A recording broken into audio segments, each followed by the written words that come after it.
It's fun falling in love with Jell-O pudding, isn't it? Whatever else the name Bill Cosby conjures up, the TV shows, It's a perfect night for barbecue out there, dudes.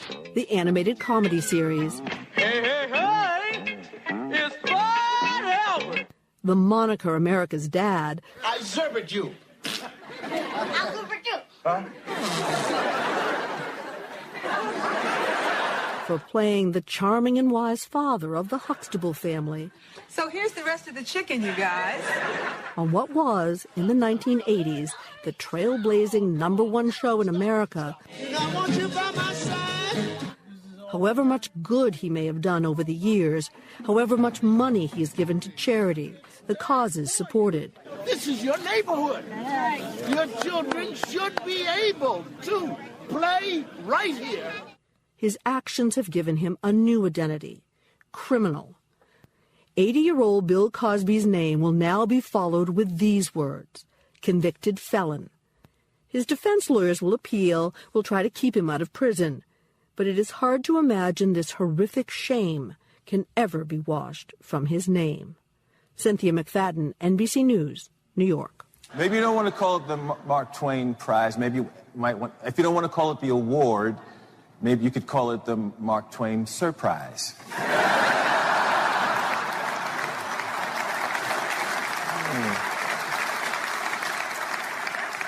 And the surprise, of course, being you ain't getting no money. But that still doesn't diminish how wonderful this is. It's a wonderful, wonderful thing to be included with some of my heroes, Richard Pryor and George Carlin and Carl Reiner and Lily Tomlin. Who else got this? Bill has one of these. Did y'all make Bill give his back? No, because I know there was a big outcry from people. They was trying to get Bill to give his trophies back. You know you f***ed up when they want you to give your trophies back.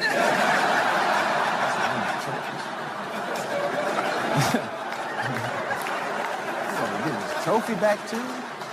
He should do one show where he just come out and just talk crazy now. I would like to talk to some of the people who feel that I should give back my trophies.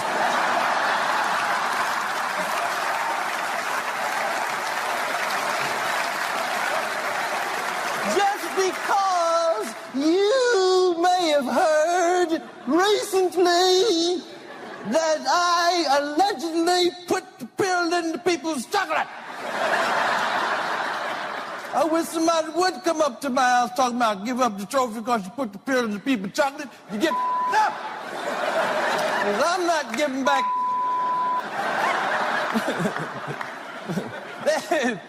and who is Hannibal Barris? Hannibal Barris! First of all, Hannibal is a caveman's name. And you don't just come on out and push over the apple cart that Hannibal. If I ever see or meet this Hannibal Barris in person, I am going to try to kill this nigger. Just one show like this. Just do one like that. But like I said, I don't want to go too far on Bill. I don't want to make this about him. Do you watch the Bill Cosby Show? I do too. I love Bill Cosby's show. I've been a big fan of Bill Cosby all my life. Never met the man before, but he called me up about a year ago and chastised me on the phone for being too dirty on stage. And it was real weird because I had never met him, and he just thought he should call me up because he was Bill and tell me that he did about what comedy is all about. And I sat and listened to this man chastise me. And when Bill Cosby chastises you, you forget you grown. You feel like one of the Cosby kids and shit. And I ran in the house all excited to talk to Bill and picked up the telephone, and Bill got raw on me. I was like, hello, Mr. Cosby? And you hear, I would like to talk to you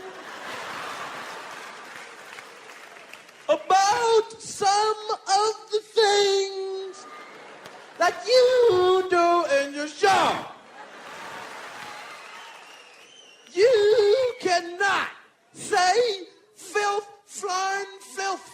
filth in front of people. And I said, I never said no filth, flying filth. He says, you know what I'm talking about. I can't use the type of language that you use, but you know what I mean when I say filth, flying filth. And I said, I never said no filth, flying filth, and I don't know what you're talking about. I'm offended that you called. Fuck you. And that's when Bill got pissed and said, that's what I'm talking about. You cannot say fuck in front of people. And I got mad. Because he thought that was my whole act. Like I just walked out on the stage and cursed and left.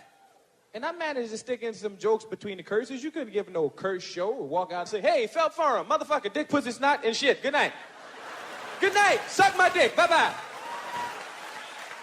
I was pissed off. I was so mad, I called Richard Pryor's house up and said, yo, Richard, Bill Cosby just called me up and told me I was too dirty. And Richard said, the next time motherfucker call, tell him I said, suck my dick.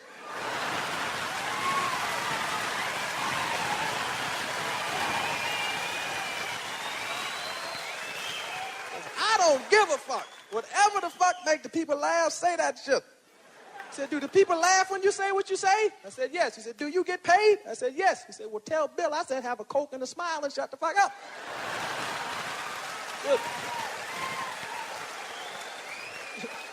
Jello pudding eating motherfucker. Let us pray.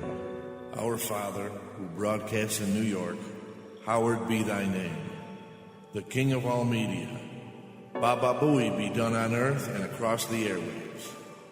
Give us a hey now and Robin's News. And forgive us for our bad phone connection and boring calls, as we just want to be part of the show. And lead us into the future and deliver us from the FCC. For Howard is the king, with the power and the ratings, now and forever. Amen. Hallelujah. You're listening to the one podcast that should replace all boring local radio morning shows. It's BM Talk with Mark and Bob.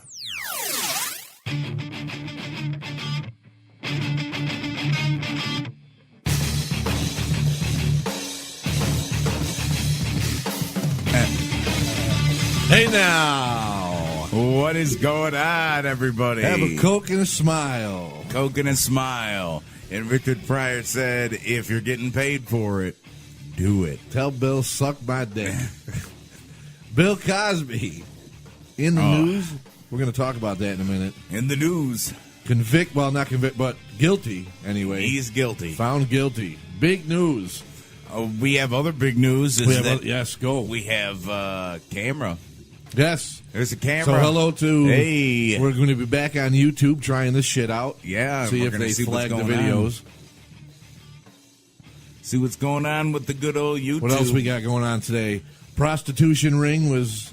Right here. Foiled right here in New York Mills. Local Yes. in New York Mills. And later on, we have a problem with Apu, Hari, and The Simpsons. The whole thing going on later on.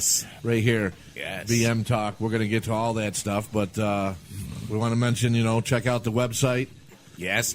We also want to mention the website address is bmtalk02.com. And make sure you check us out on Radio Public. Oh, yes, that's the new thing. That is brand new. We are on Radio Public, and we get paid on Radio Public. Yeah, tell me a little bit about that, because you just signed up for that this week, correct? Yeah, and I guess as long as there's no advertisements on the podcast, which there aren't, we will get paid from their listening platform. So everything on the website is going to be changed over to Radio Public. Sweet. And, like for the player and everything like that. So, I mean, I want to change everything over to Radio Public and try and get people. So for everybody who listens, Public. when they listen, they're going to get a small ad from Radio Public. Yes, before our show. Before it. So if you listen on iTunes or anything like that, just go to the Apple Store and download the Radio Public app and listen to your two favorite podcasters, Mark and Bob. Awesome. The money's going to be rolling in. What are we going to do? Oh, I don't even know. We're going to our first check that we get for like 3 cents, we should frame it. Oh my God! Or it's we should. Unfortunate because they're not checks. It's all direct deposit. Oh, is it? Yeah. Well, regardless, we can take all that money and we can have a contest and give away our first 3 cents. Give away our first 3 cents. That's a great idea. I wonder what people would do for 3 cents. Nothing. They would not do anything for 3 cents. You don't think so? I don't think so. We're gonna find out when we get our first deposit of 3 cents.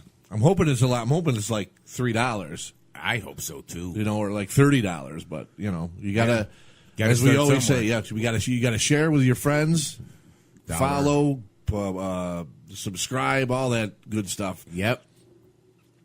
So we can get to. But let's get into a little Bill Cosby. Found guilty. Good old cause. We played a lot in the beginning here with Eddie Murphy because I think one of the few comedians who does a funny impression of Bill Cosby. Right. And we found out we can't really do impressions of Bill Cosby very well. No, I'm a very bad. He hid the money in the pudding. No. Right? You need to eat the Jell-O pudding if you want to succeed in life.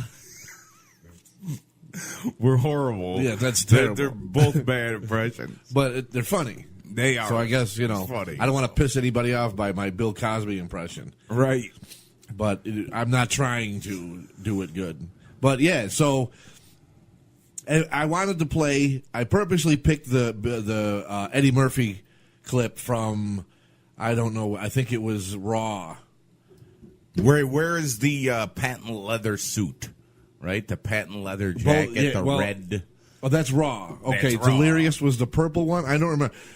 It was either Raw or Delirious when the second clip in the beginning of the show when Eddie Murphy's talking about how Bill Cosby called him. Yes. Now, this was, I would say, in the early to mid 80s when Eddie did that stand up, which is around the time that Bill was raping and drugging women. He was drugging people. You had brought it up and said, do you think when he made that call to Eddie, he had somebody passed out on the couch? He may have. Because he's such a, like, in the face of the public, Bill Cosby was such a righteous dude. But he's such a fucking douchebag. Well, that's what I mean. That's what made me think, like, he could have had a girl drugged and passed out and been like, I gotta call this Eddie Murphy character. Right. He's swearing that's terrible. Hold on there, Susan. You ain't going anywhere. Eddie, you can't be saying this stuff on stage. Susan, keep her mouth shut. Yeah. Well, that'd be. But how fucking. I don't know. Is that irony? He projected himself in the public as this wholesome guy with the Jell-O pudding and the Cosby Show and the life lessons and the and then he's calling Eddie Murphy, telling him not to swear on stage. Right. Meanwhile, he's raping and drugging women. Right, and he's doing commercials for Ambien. We have the picture on the website. That's hilarious. It'll be on there. All the jokes that are coming out now about Bill Cosby. Yes. What a fucking scumbag. Yeah, really, though. And we're both choosing the time to take a drink. You're right. Oh, did you just see your mom walk by? No, I didn't notice. I don't know. I think she got on camera. I didn't notice. I don't know if it was all of her or just her legs. Maybe just her legs.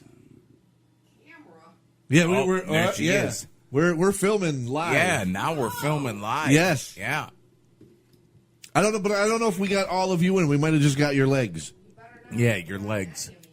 Well, maybe your legs. Now we're both watching to see when you walk. Yeah, by. I know. We're both looking at the thing. You definitely don't want to go low. Even though the camera's high. Because then all of you will get in. Don't go low. Because you tell somebody you're on, so they'll duck down like this. Oh, yeah, don't duck down. If she ducks down, she's all in. If you duck down, you're in. Oh, yeah, my mom coming out. Well, we're talking about Bill Cosby raping. What's that about rape? Who's raping? Bill Cosby. Bill Cosby's raping. I remember this one time I went to see good old Bill. And then he slipped me this thing in my drink, and I didn't know what happened afterwards. Yes. Yes. Yes. Yes, I didn't realize you were with Bill Cosby, apparently. There was this one time where me and Bill, he drugged me. Oh, computer went out. We just need to get the computer back. But, no, I wanted to, how big is that? Bill Cosby convicted. That's all because of this Me Too movement that's coming. Because his last court case, when it was, a hung jury or whatever, they couldn't decide. All of this Me Too stuff. And I think to be honest with you, with this Me Too stuff, I think we're treading on very dangerous territory. Yeah, absolutely. Because, man, Me Too. Yeah, I was touched right by Bill. I mean, anybody could come out of the woodwork and say this. Geez, Bill Cosby touched my vagina. Yeah. So, I mean, I'm not saying all women are liars about it. I'm just saying anybody could come out now, and you see all the allegations coming out, this and that. A couple weeks ago during the Steven Seagal special, we played that one, the Bond girl. Yeah. Who had a story that didn't seem believable at all. Totally because she didn't know how anything happened. Yeah. So, I mean, this is what this Me Too movement. So, yeah, all right, you can feel good that you got a conviction over something, but, I hope everybody has checked their sources and made sure that their story isn't false.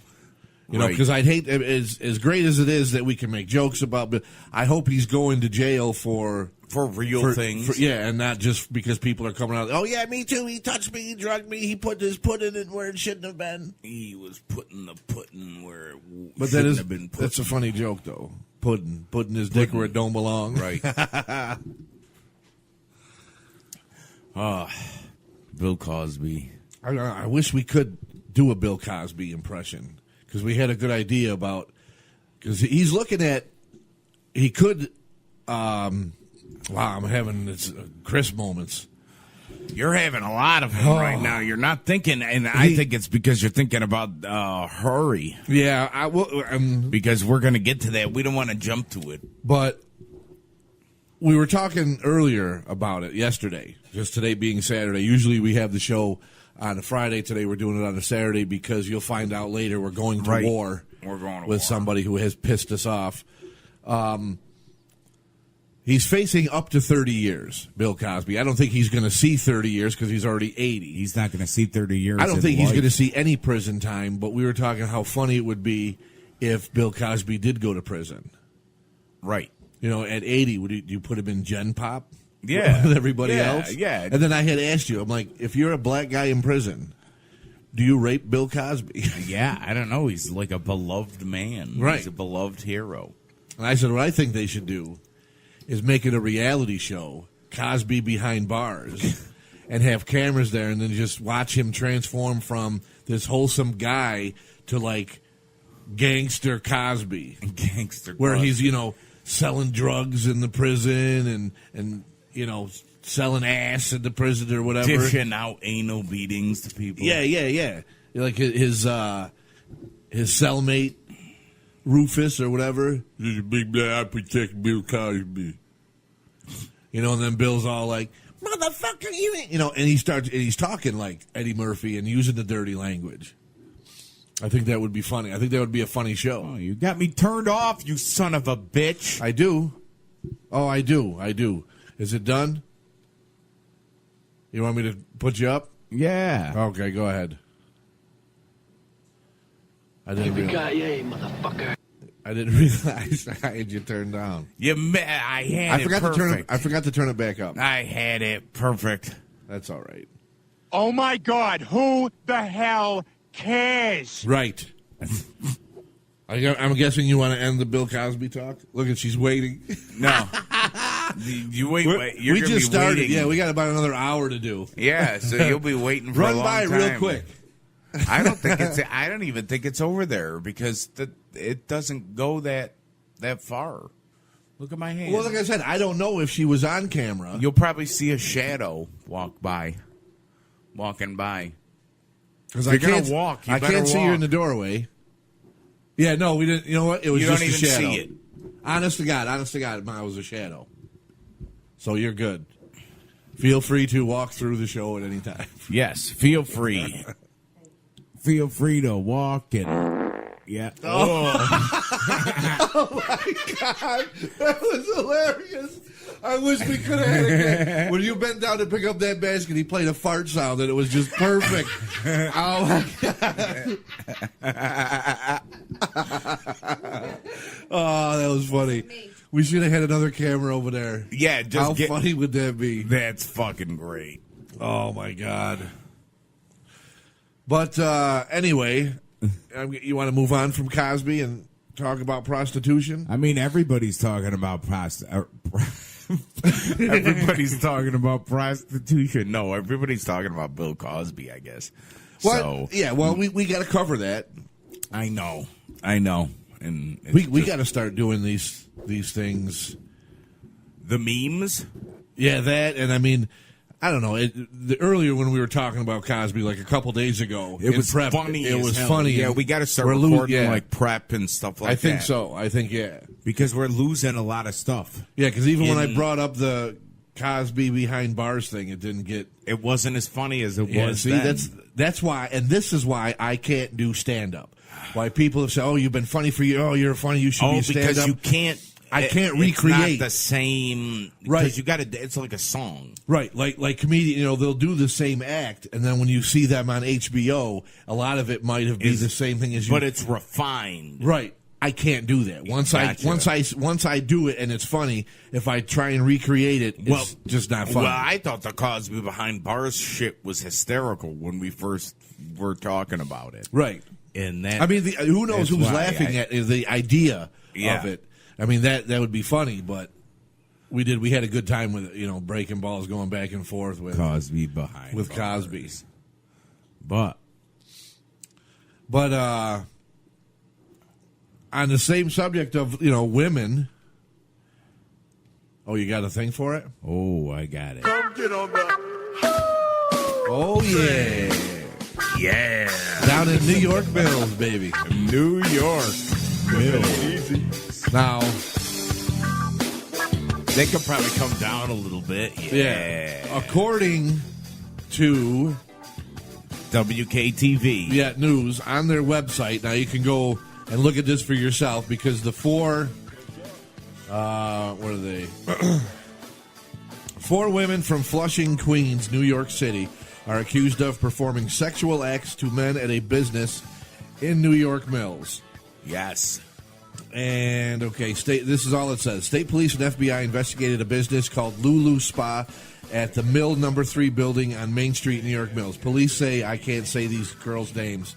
Jin Yu Huang is charged with promoting prostitution, and the other 3 girls are each Jin charged. Yu Wang. The other 3 girls are charged with unauthorized practice of a profession. They'll provide further information as details come available, but they haven't. But you can- WKTV you know what? is so stupid. They put unauthorized practice. Like, what the fuck are they talking Hold on a about? second. Since we're on YouTube, I can do this now and show you the pictures. I don't know if you can see them. No, probably not. No, So you're you going to ain't have to go to the seeing 'em. website, the WKTV News website. Look at these 4. Now, mugshots are not the most flattering of pictures. No. Now, and none of these women look attractive at all. You see? But I'm sure maybe these first 2, maybe with makeup and stuff on, I think the first one with makeup on might would be look halfway looking. decent, or the other 2 just look way too old. You know what I mean? Yes. But I'm pissed off because I'm being honest with you. Had I had known about that, I would have went. Mark would have went. I have never been to a happy ending massage before. I lived in New York City, never went to one of those places, and I'm curious. Like, because your wife was giving you happy endings, probably. oh, that's true. And yeah, now I don't have that luxury So anymore. now you don't have the luxury of the wife with the Yeah, happy right. Because ending. listen, I don't do those things. I would not do that. But now I don't have. Yeah. I'm alone, with the kids. So, yeah, I would go and test that out and get I'm not going to lie. Yeah, I'd go. Yeah. I'm not getting laid like I was before. So, yeah, I'd go down and do that. I'm not ashamed of it or paying for it, whatever. I don't care. Right. Or what they look like. People go, oh, they're disgusting, whatever. Hey, you know what? When you're desperate, you do what you got to do. I guess so. Like I could list some of the girls I've been with, show you pictures, and I'm telling you, not all of them. Some of them could have been on the cover of Utica Zoo magazine. Wow. Okay? Wow. I'm not going to mention names or say, but, and I know probably after this, whoever listens to it, they're going to be hitting up my Facebook or texting me. UticaZoo.com. Were you talking about me? Am I an ugly? Was I an ugly? Blah, blah. But I don't regret anybody I've been with.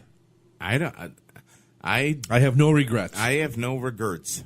None at all. I mean, I was with a half-retarded broad. You were? Not dating, but I banged a half-retarded. You were with a half-retarded. Yeah. It was, shit. It was before I met Kim. I think before I even knew Kim. Wow. Now, did she know about the half-retard? Oh, yeah, no, So I told she her used to probably break your balls. Oh, yeah. It was, actually, she was supposed to be hooked up with Loaf. It was a New Year's Eve party at my friend Brett and Christine's. I went over there, and they were supposed to hook me up with somebody, but the girl never showed up. Go figure. I mean, I would stand me up, too. I mean, now that I'm on you, look at me. Would you? You know what I mean? So my blind date, never showed. So Loaf's, you need an actual blind date. Absolutely. So Loaf's girl was there. I mean, they were doing their whatever. I ended up just drinking. Who was I? I forget. Another buddy of mine. We went up to Captain Tripp's when that place was open. I drank a whole bottle of I think actually a whole bottle of champagne. You drank the retarded away. Yeah, I don't know how many beers and stuff. And like I said, and then me and a buddy of mine, because Brett and Christine lived over near Captain Tripp's place, like the baseball park. I know some people don't know where we're talking about, but you know. No, yes, I performed over in that there. area. I performed there many times. So we go over there, have a few more drinks, and he's like, come on, let's go check out the girls over there. And I'm like, yeah, all right. So we go over there, had a few drinks. Now it's almost midnight, and he's like, oh, we got to get back before Christine gets pissed, because she was like, there was a half-retarded girl there, though? So, yeah. Well, it was their neighbor, and they were trying to hook Loaf up with her. Oh. Well, so we get back. I am fucking cocked off, obliterated. And I can see Loaf and this girl, and they're not doing it. They're just kind of sitting on the couch doing nothing. Well, he ended up leaving early, and I ended up hooking up with her. I took her up. I think she blew me in the bathroom upstairs, and then I took her upstairs to the attic and banged her. Because I was in the process of moving. So I had most of my stuff in their attic, and I had this little, like, fold-away bed type thing or whatever. So I threw her on that and banged a half-retarded chick there. Ooh. My God. You know, yeah, half-retarded. She was like a slow adult. You know, she wasn't like full-blown Down syndrome or anything. But, like, slow meaning, like, I don't think she probably couldn't do simple math. That's not pay, that's squirt. Yes. and no, she didn't do any of that stuff to me. So I'm just saying, I don't really have. I don't want to say I don't have standards because I don't want to insult, you know, the girls that I've been with because it's nothing like that. But I've never had relations with a half-retarded person. And I'm not saying I was. That's why I did it, because I was drunk. You know what? Had I not been drunk and she was there, yeah, I would have been like, what the fuck? Why not? What the hell? But I don't. The reason I bring up the prostitution thing is not to make myself seem like this disgusting pig who, you can't get laid, so you're going to go to a ugly hooker or something. I'm bringing it up just to say, like, why are we still breaking people's balls about hookers? And they're not doing any. They're not hurting anybody. It should just be fucking legalized. Right? Exactly. Taxed. It's the world's oldest profession. You could, again, like the same thing with weed. You can tax it, regulate it. Yep. there's still going to be nasty hookers who can give you a disease. Yeah, but if the government steps in and they can tax that and legalize it, then you have, like, I have a CDL because I drive a bus. You got to pay a nasty tax for them nasty hookers. Right? So, like with I have to go to a doctor, get a physical. So you legalize prostitution, they got to go to the doctor, get a physical, and have to carry their card on them. And got to make sure they're STD free and all that right, shit. And then you can ask for their card. And if their card, okay, yep, they're clean. Well, but I think if you legalize prostitution, you'd eliminate, well, maybe not eliminate picking up streetwalkers, because those would be your nasty bitches. Yeah. I think if you legalize your it, you'd have card-carrying members. Right, you'd have the you'd have whorehouses pop up. Yes. Everywhere. And I don't see a problem with prostitution. You're getting somebody off, you're giving them an orgasm, it doesn't hurt, it feels good. Why would you stop people from making other people feel good? And you know what? I know wives and women are going to complain about my stance on this. Oh, well, that's disgusting, blah, blah, blah. Yeah, but there's people are that going want to cheat. To do it, and there's people that are willing to do it. And what I say to them is, take care of your man at home. Get off your high horse, suck some dick. Right, and he won't leave you to go to the hookers. But if you're going, and it goes the same thing with men. If you don't take care of your woman at home and her needs or whatever, then yes, you know what? She's going to wander. Right. So, I don't know. I got, legal, honestly. I know. 2018, and weed isn't legalized. Prostitution is still illegal. Like, really, that's the worst thing you can do to somebody is give them a fucking orgasm, and you're going to go to jail for that? Right. You should be able to smoke a blunt while getting a blowjob. Absolutely. I'm sure some people do that. I know. They do. I mean, I've never been to Vegas, but I'll tell you what, I go to Vegas, I'm going to hit up the Bunny Ranch. It's not in Vegas, though. Well, Vegas itself is not the place where it's legal. It's still in Nevada, but Las Vegas. Oh, it's like on the outskirts of it? Yes. Either Las way. Vegas. No, but that's a common misconception. Right, okay. It's not Las Vegas. It's not legal in Vegas, but it's legal, like, around that area. We should start a movement to start legalizing prostitution. That's what I'm going to do. I'm going to take the stand. Instead of like all these, potheads who want to legalize marijuana and do that, I am going to take let's legalize prostitution. It's a good idea. And regulate it and clean up these girls. Because, I get it. You go to, your wife ain't doing her thing, or you're just a lonely guy. Right. So you go pay for it, now you end up with fucking gonorrhea or crabs or some shit, from some dirty whore on the street. Right. Because you don't know. You don't know. You just want to get laid. Right.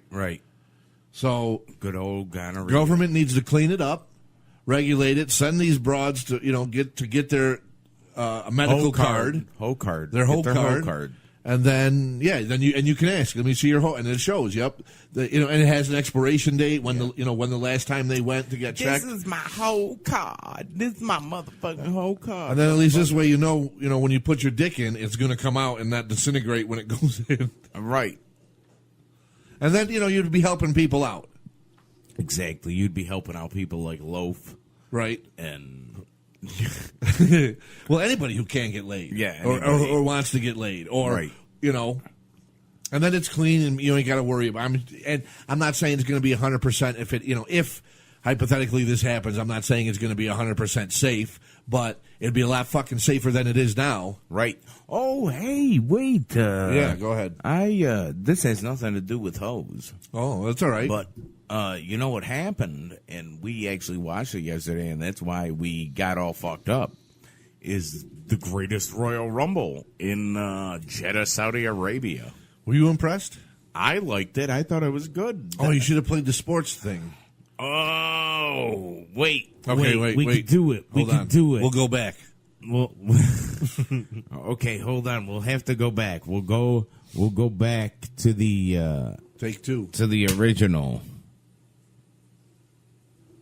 Hold on. Wait. Okay. Hey, Mark, do you know what? What happened last week? Do you know what happened last night? No. No. Well, hold on.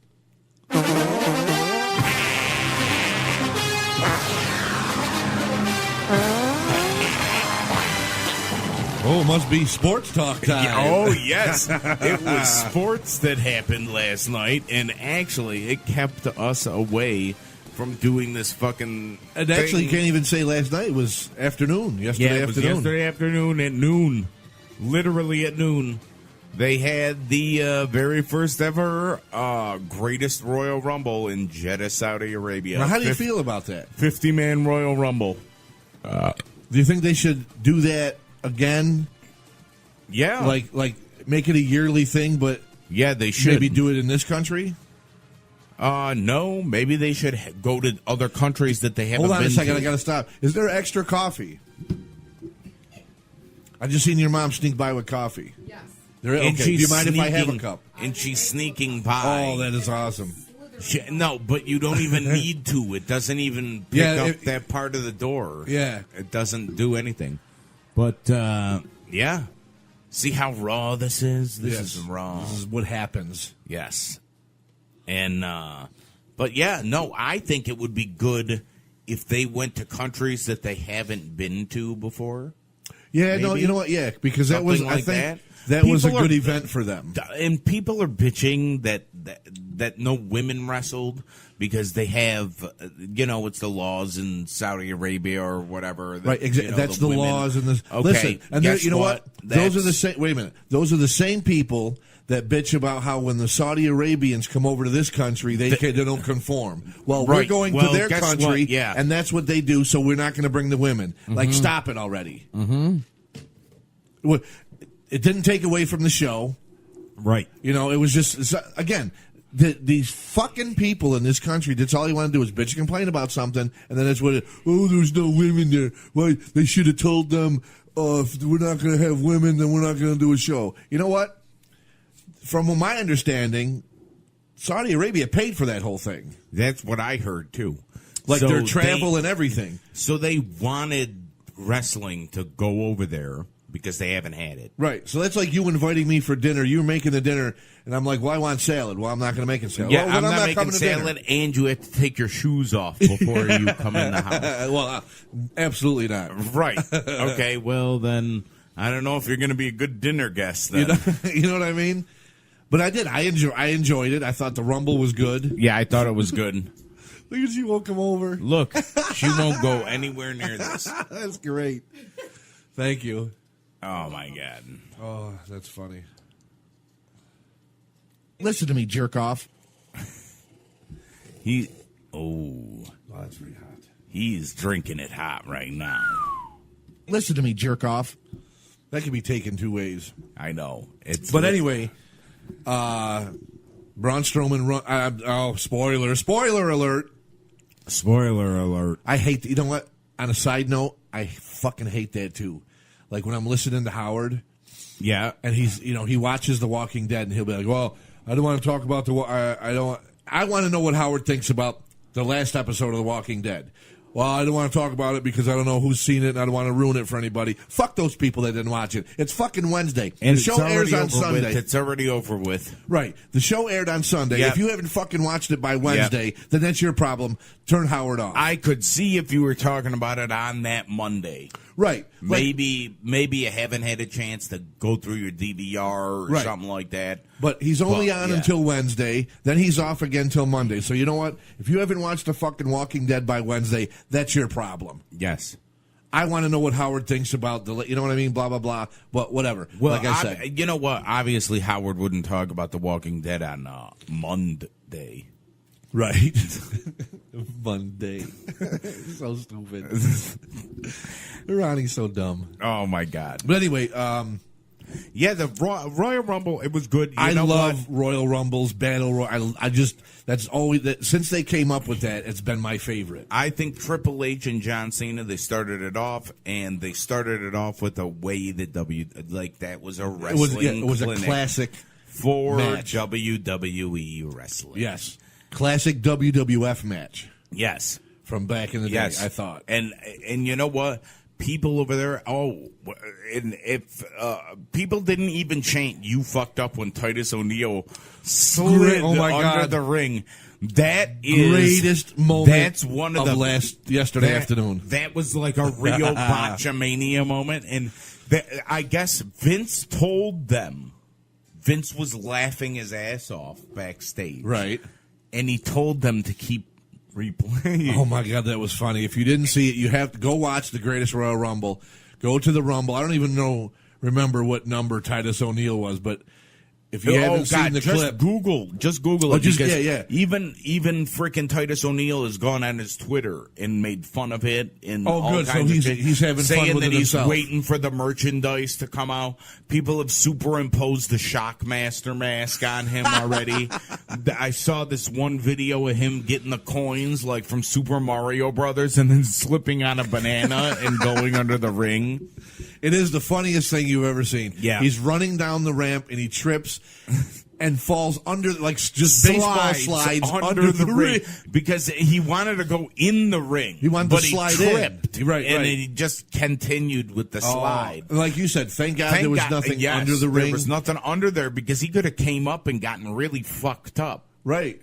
I'm surprised still he didn't. Because he went just about, I mean, the only thing sticking out were his feet. Like, he went all the way under. Oh, my God. How fucking great was that, though? Oh, my God. Some of the best shit. And I remember you said to me, you're like, oh, my God, did you just see that? And I'm like, no. And then they just kept replaying and replaying. You have to. How can you ignore that? Incredible. Absolutely incredible. I was happy Braun Strowman won. I think that I hope. I don't want to say they better, like, Vince is going to listen to me, but I hope they start doing something with this man and this wrestler because he's talented. I think he's great. Do you know what Vince would say to you right now? That's what Vince would say to you. I don't care about your opinion. No, he don't. He doesn't care. That's all right, though. We still watch it. Yeah, no, I'll still watch and yell at the TV.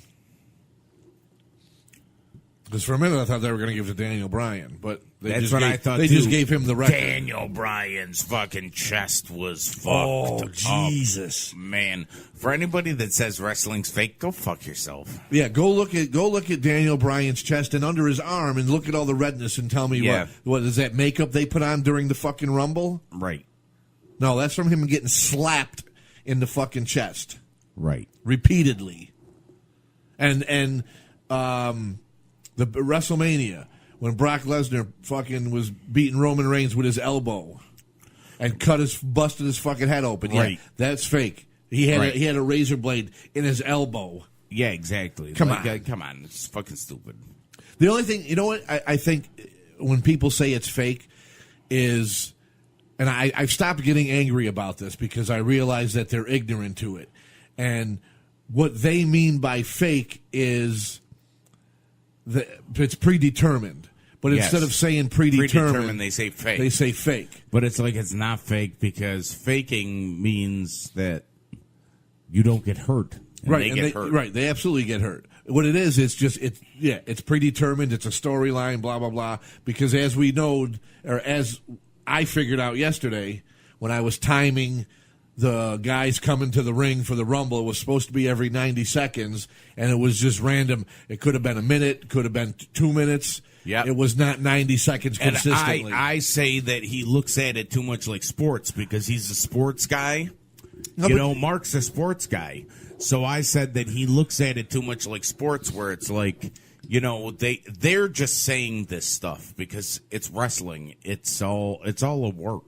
Everything's a work. If they need, let's say, 2.5 minutes to have something happen before the clock goes, they're going to let 2.5 minutes go. If they want a minute or less to go by, they will let it happen. That I know, and it annoys me. Then take out the fact that every 90 seconds, or put approximately in front of it. Yeah, I get you. You know what I mean? Because you're, I don't know, to me it's like you're insulting the fans. It's like every aspect of everything you do is predetermined, or it's, these are you came up with this event, the Royal Rumble. You came up with the rules for it. They're so particular on the rules of you have to go over the top rope. Right. Both feet have to touch the ground.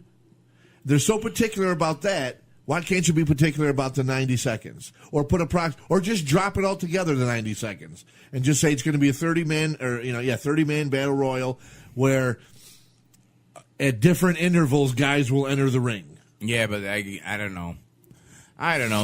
Because they want to make it be more like professional, I guess. The professional is following your own rules that you made up for the pay-per-view. Well, or for the event. I don't know what to say. No, I mean, it's nothing big. I'm going to stop watching. I don't know what to say. I'm just like, look, I don't think one guy entered 90 seconds after the next guy. No, there wasn't. I don't think there was a single person that did that. I think it was all done either earlier than 90 or a lot later than 90. Yeah. But anyway, like I said, it was a good pay-per-view. I think it was cool that they did that for the Saudis, and they went over. The Saudis paid and had them come over. But either way, it was a good thing. I think, like you said, they should do that. Go around to different countries they've never been in. Different countries that they haven't been in. Right, and the countries that don't get to see that stuff. Right. They should start, and they have that every year because they gave Strowman a big trophy and a belt. Yeah. So I think, you should once a year fit that in somewhere. Exactly. So we are fucking ready. We are ready. Hold on. This is time.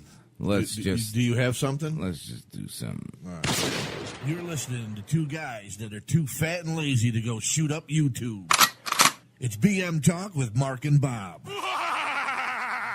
I don't know. We're going to YouTube. Should you play that one? That's why it's great. Ah, wonderful. Yes. All right, here it is. This is what we've been waiting for. We have. Since yesterday. Let me set it up because I got to turn the page. You set it up. I have to pee. Okay. You're not going to pee on camera, are you? You're going to go off? Yeah. You're going to get the caref? Here. Oh, that's yours. Okay. So, there's this guy, and South Asian or Arab descent. How do I describe this guy? I guess you would say he's South Asian because that's what they all kind of go for, I guess. But he's Indian. Okay. Like his family's from India, right? Okay, so he's of Indian descent. Yes. All right. Not the Indians with the bows and arrows, but the Indians from the Middle Eastern? Yes, he's Middle Eastern, but they don't call the ones with the bows and arrows Indians. Okay. Well, Middle Eastern descent. All right. The guy's name is Hari Kondabolu. Okay? He made a documentary called The Problem with Apu. Because he apparently, Apu, yes, from The Simpsons, the cartoon character, this guy has a problem with Apu. And made a whole documentary on it. So Bob and I watched this the other day and got completely pissed off with this guy's problem. Apparently he's a comedian, but he's not very funny. Not funny at all, as a matter of fact. I don't think he is. He tries to make... Now, we've taken him... He's not very funny. No, he's not funny at all. No. And we went through the whole thing. We pulled clips from beginning to end with this stupid documentary of his to show you, one, how stupid he is, how he contradicts himself, how he's talking about something serious where it's, Apu being a stereotypical racist, blah, blah, blah. But yet he's making jokes in it. He doesn't do research himself, doesn't know the names of certain things. And we're going to get into this because I'm pissed off, and I think this guy's an asshole. I don't think he's a funny comedian. I think he ought to drop everything that he's doing with Apu, give it a rest, and move the fuck on. But he is one of these fucking millennials who think everything's should be handed to him. He's one of these not handed to him. He's one of these millennials that, here I go, having the fucking train derailment. It gets butthurt over it, easily offended. Now, how the fuck are you a comedian in the comedy world and you're offended by Apu, who's been around for 28 years? Right. Okay? Like, it's stupid. I don't want to get too angry about it because it's actually kind of funny on how stupid this guy is. But, yes. If you're back, like... I'm okay. bad. The thing is, and the guy's gonna get plugs. So, and I urge everybody go and watch. Go watch it. Make The an Problem opinion with for Apu. yourself. Make an opinion. Comment on it. Send us something on the Facebook page, on the website. Email us. bmtalk02@gmail.com. Let us know what you guys think as well. Okay, it's called The Problem with Apu. IMDb only gives it 2 stars, so that shows you what kind of fucking programming you're going to be watching here. Okay? But I guess we could get right into it. Okay, you want to play this first one? The This first clip, yeah. It's 9 seconds. Apu 1, go ahead. Okay. This is the start of the war, of the whining. Okay. I publicly declared my war on Apu in 2012 on the FX show Totally Biased with W. Kamau Bell. I did a piece about Indian Americans in the media. Okay, he started this in 2012. Okay, now, my notes, The Simpsons started, and I don't know if I should get to that now, but I'm going to get to it now, because he said he started in 2012. Simpsons has been around, they started in 1989. Yes. Apu wasn't even a major character in 1989. He was not even a part-time character. He was just, maybe he showed up once in the a few times. I didn't look up every fucking aspect of this, but he was not. I know for a fact he wasn't a major character in 1989. So now you've waited 89. Oh, let's have some fun and do some math. 89. that'll be great. 99 is 10 years. Yep. 2009 is 20 years. 20 years. And then 9, 10, 11, 12. So he waited 23 years since The Simpsons started. And you'll see there's another clip we're going to play where he says in 89. Yes, you're getting ahead of yourself. I am. Okay, all right. So we'll play the next clip then. Okay, next clip. Apu 2. The self-destruction. Now, I realize some of you think I'm some annoying PC social justice warrior that's very sensitive and is obsessed with a 28-year-old cartoon character. You're probably thinking, come on, Snowflake, let it go. Well, I have let it go. For 28 years. Okay. Then I don't know if you've let it go for 28 years. What is your problem with it now? Don't know. Okay. And again, like I said, I'm going to get ahead of myself with this. Or go ahead, play the Apu 3. Okay. Look, man, I don't hate The Simpsons. In fact, I have always loved The Simpsons. It's one of the main reasons that I knew you could be smart and funny and political at the same time. It taught me about Pablo Neruda and Gore Vidal and Stanley Kubrick. It shaped me into the person and the comedian that I am today. And yes, I know Apu is one of the smartest characters on The Simpsons. Granted, the bar isn't very high. But that's not why people liked him. They just liked his accent. I never heard anyone say they liked Apu because he exposed the idiocy and bigotry of Americans and the struggles of the average immigrant. No, it was just, I love Apu. That voice is hilarious. Pardon me, but I would like to see this money spent on more police officers. I have been shot 8 times this year, and as a result, I almost missed work. First of all, if I was The Simpsons, I would sue him for saying that they're the reason he became a comedian, and a bad comedian at that. Okay, because he's terrible. How many times did he contradict himself in this in that little clip? He loves The Simpsons, but he's got a problem with Apu. Where is he getting this research that people like Apu because of his voice? You know what? I don't have an opinion on Apu. I don't either. And he says he's fun. People like Apu because his voice is funny. Well, yeah, his voice is funny. It's supposed to be. Yeah. It's called fucking comedy. Like the fucking Italians in the fucking... Right, like the Italians. The Irish. The Irish. What else have the Simpsons offended? Or not offended? Everything. Right. Any race of people They've stereotyped everything. Everything. They've stereotyped all kinds of races. So I don't get I don't understand what his problem is, because I'm confused. He loves The Simpsons, but he doesn't like Apu's voice. He's offended by that. But Richard Pryor said it to Eddie Murphy. You making motherfuckers laugh, you getting money. Right, exactly. They pay then ignore these assholes like this. But again, like I said, these millennials. This fucking guy really took the time out to get fucking dumbass True TV to make a documentary on a fucking Simpsons character. You know why? Because it's something controversial. Right. And they were like, yeah, okay. Because the guy he's a nobody fucking comedian. Right. I mean, he's been on all the late night shows, but his career still hasn't gone anywhere. No, I don't know who this fucking guy is. I never heard of him before. Okay. And later on we have some clips of his stand up, and it's terrible. Some of it you hear people laughing, but then he doesn't even agree. I don't want to get ahead of myself, but no, you're getting ahead of yourself because we've already done all the research. Go ahead. All right. I'm not going to do the Cal thing yet. Okay, where are we going? Play Apu 4. Because then I could go into this other thing. Okay. Yeah.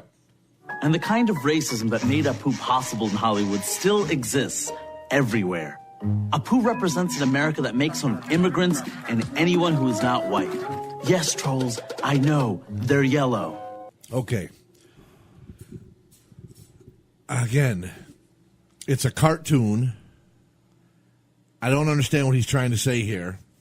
Right. But my note was that, all right, The Simpsons started in 1989.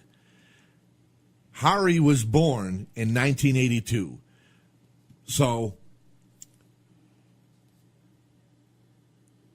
he was 7 years old when The Simpsons came out. And I thought we had that clip of him saying that, maybe not then. Anyway. Okay, let me get to this point.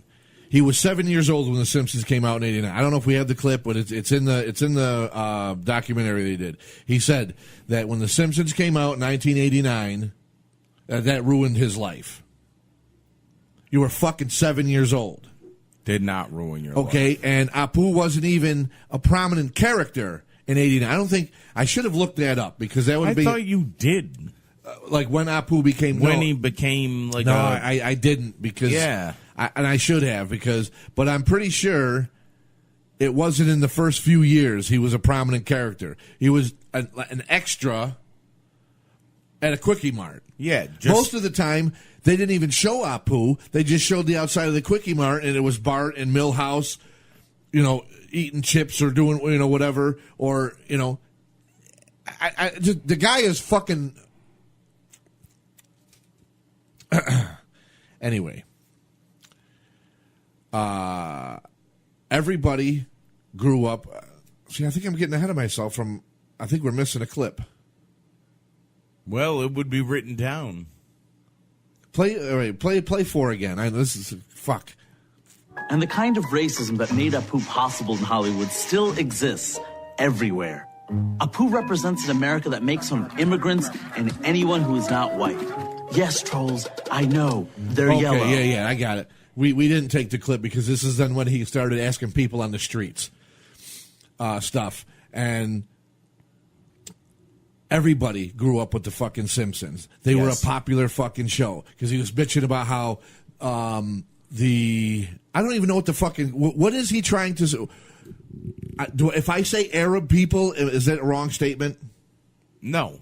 Okay. No. So he's bitching that the Arab people are not being represented. There's a lack of Arab actors and stuff at that time. Right. He's saying that Indian people were not represented correctly in that time period. But there weren't that many. But there weren't Indians that were around in that time period. And you gave me this. I gave you since 1990. The Arab population has gone up 75+% since the 1990 census. According to the Census Bureau. Right. Does he have a... But he doesn't want to put that in the documentary because then that makes the documentary fucking like null and like how void. are you going to get representation if there isn't anybody to represent you? Like another note I had, did he have a problem with Al Pacino playing a Mexican or Scarface? In Scarface? Yeah. Or... Yeah, because he's an Italian actor. Or how about all the people that were in The Godfather and they just make out us Italians to be fucking mobsters? How about that? Yeah. Am I pissed about that? No. No. I don't care. If it's funny, then it's funny. Yeah. But again, this guy calls himself a comedian, but he doesn't know what's funny. And like The Godfather is not even funny. No, it's supposed to be a serious movie. If you go to rent The Godfather, well, not that you can go to a video store anymore, but back in the day, if you went to rent The Godfather, it was in the drama section. Not the fucking comedy section. I think it's still in the drama section on iTunes. Oh, yeah, no. Oh, is it? Okay. You are off. You are far off. Oh, if you go rent the video, it's in the drama section. That's great. But, all right, go to this. All right, I'm going to say this guy. I wrote it out, and I'm probably going to butcher it, and I don't mean to. His name is Utkarsh Mbukar. Okay. And he's in the thing is that The Simpsons stereotypes all races. They stereotype the alcoholic, the deadbeat dad, the F-up kid, the overachieving daughter. They stereotype Italians, Chinese, Japanese. They spare no expense. The problem is we didn't have any other representation in this country. Okay, yeah, that's the clip. All right, that's the clip we were talking about. Right. I just had it down as stereotypes. But yeah, going back to our point now, and this guy is a Indian actor, right? Right. He's in White Famous right now on Showtime. Makes the point of, now this guy's doing a documentary about being against Apu, and this guy just says, well, there was no representation of us back then. Yes. Because there wasn't enough. I just would really love to know how they edited this. I'd love to see what some of these clips were like without the editing. Oh, I know. I'd really like to see how it was because this guy, if Hari had anything to do with the editing, I'm going to tell you. I'm going to look into the camera. And I'm going to tell you right now, Hari, you should not be a comedian because you're not funny. 2, you should not be a fucking editor of anything because you don't know how to edit anything. I think True TV edited it. You think so? Yes. Well, I think he had to have a hand in it. I don't know how it works with a documentary because it's your material. You're going to get it. He had to have final say or something in it because I don't think right. Like what's that big fat guy who does the documentaries? I know exactly what you're talking about. He does that all himself. Like I think he has editors, but he has final say. Right. And how it's edited. But he also does things. He twists things around. But you don't know because this is a True TV, special that they did. Are you taking it because it's True TV? What? Are you taking into account that because they're True TV, that it's supposed to be true? Well, that's how you'd think, but I don't know if I would believe that. No. I wouldn't believe that it's True TV like that. I'm saying True TV, the station, they paid him for this some way. Oh, absolutely. So he's getting compensated for it. So the more views and shit that it gets on cable or whatever outlets that it's on, the better it does. So they might hire him for something else. So they're going to edit it the way that they want to edit it. That's why I'd love to see this shit unedited because there's so many contradictions in it. It's crazy. All right, go to Apu number 6. This is good. Go to okay. There was no Aziz, no Mindy, no Cal, no that dude who was on Lost, and that other dude from Heroes, and that dude that's in the Apu documentary. No politicians or reporters, and no whatever Deepak Chopra is. Okay, first of all, jerk off. Okay, you're doing a fucking documentary on something. You just complained about how there's no representation. There was no Aziz. He wasn't around back then. There was no this, no that. Do your research. Because it took me all of about fucking 2 seconds to find out what the actor's name from Lost was and the other guy from Heroes. Okay? Yep. Took me all of about 2 seconds. And I'll give you their names since you happen to don't know what they are. And another point I want to make, if you did it to try and be funny, again... You're not funny. You missed the point. Right. If you're doing a serious documentary on something, then be serious and do your fucking research. Or are you not? Are you doing something comical? Because, again, you shouldn't do anything comical because you're not fucking funny. But anyway, I'll give you the names and do some of the work for you that you should have done. And these are your people that you're complaining about. Yes. So the guy who acted the Lost actor, whose name you don't know. His name is Naveen William Sidney Andrews. Okay? That's the actor who played on Lost. The Heroes guy, who you didn't have time to research or learn his name or get right or even know anything about and just bypass, his name is Sendahil Ramamurthy. And I hope I'm saying that right. I tried to look it up phonetically, but Sendil Ramamurthy, I think that's how the guy said it. That's the guy from Heroes. Okay. And the biggest fucking thing that you let go, Deepak Chopra, asshole. Okay, and I say asshole to you, Hari. Deepak Chopra. He was born in New Delhi, British India.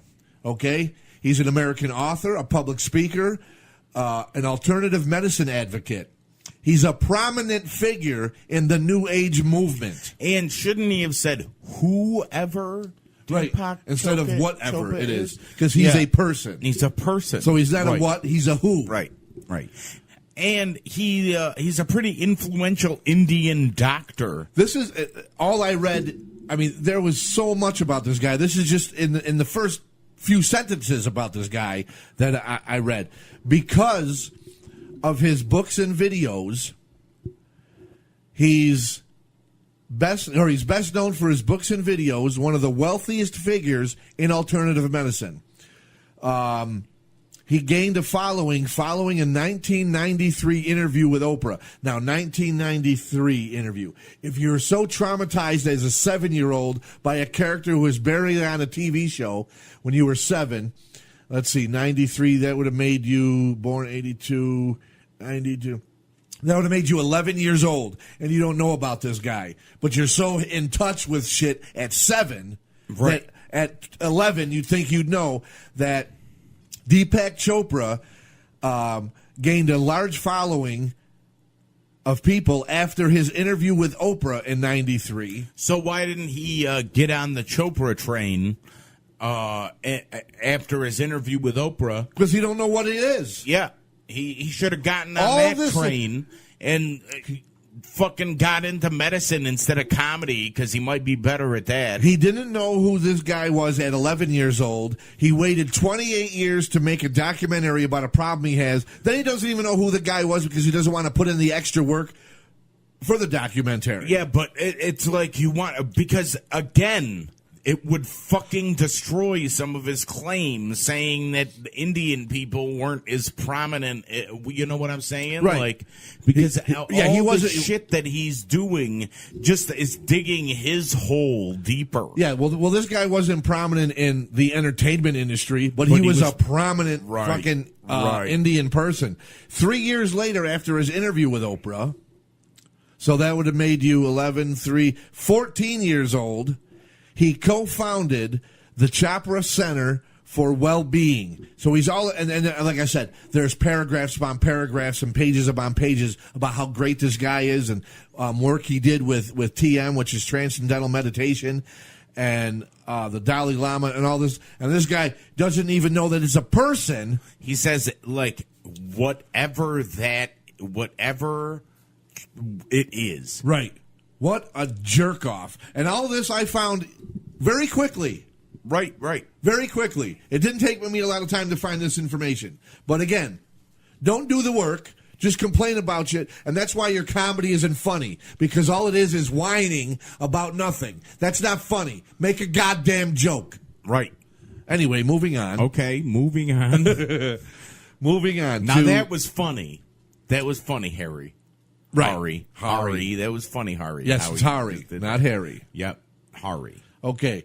The next thing we're getting into now, at the point in the video, now Hari asks his parents about Apu. And this is Apu 7. Apu 7, okay. Are you sure you want a child, Apu? You know I do. I mean, there comes a time in a man's life when he asks himself, Who will float my corpse down the Ganges? So that's you guys. Today you look like Apu today somehow. No, that's not funny. Why do I look like Apu today? Hair, I think. Apu hair. Apu hair. I don't have Apu hair. Hey, Apu. Apu hair. When you see that character, do either of you identify with that character in any way? No. I don't think so. Does it bother you at all that it's a white actor that does the voice of Apu? Hank Azaria is a talented guy. They paid him, he did it. And he did it good. That's his own fucking mother. That's his mom. And his dad said he had Apu hair. They both said he has Apu hair. So they're both... They're breaking his balls. His mom said he looked like Apu. Right. And he said, that's not funny, blah, whatever. And his dad said his dad was the one who go, Apu hair. Yeah, Apu hair. And just for the sake of it, what does their accent sound like? Kind of sounded like Apu. When they talk. Kind of sounded like Apu. And that's not even anything like that. That's how my side of my family, like as you go down farther in generations, they sound like this. Right. Because it's and then he asked them broken if they feel represented by him. They shouldn't. No, because they're that's not you know them. What? Right. They shouldn't feel represented because they're probably not convenience store owners. Yes. So, they do something else with their life. They have a different job. Right, absolutely. So why would they feel represented? Like, you are such a fucking moron. You're asking your parents aren't even supporting you in what you're doing. Really? But they use the clip. Because that's what an idiot this Hari is. He doesn't know what he's doing. That's why you got to think he had something to do with the editing because of how retarded the editing is. If I had that clip of my parents picking on me about that Apu, is not what I'd be using. I'm bitching about being bullied by Apu as a child growing up. Now your parents are picking on you. Right. As an adult about looking like Apu. That'd be like if your parents, they came right off the boat from Italy or something, and you're like, oh, I don't like the way Super Mario Brothers are represented. And then your dad's like, oh, well, you have Mario. My name is Mario, but you have the fat plumber look, and you have the mustache. Right. Like, okay, like that. That's, oh my God. Oh, Hari. Get a fucking sense of humor. Right. Well, that's. And then this is also but now. He's trying to fucking be a comedian. Well, he's a terrible comedian. And this is now the beginning of the change of his.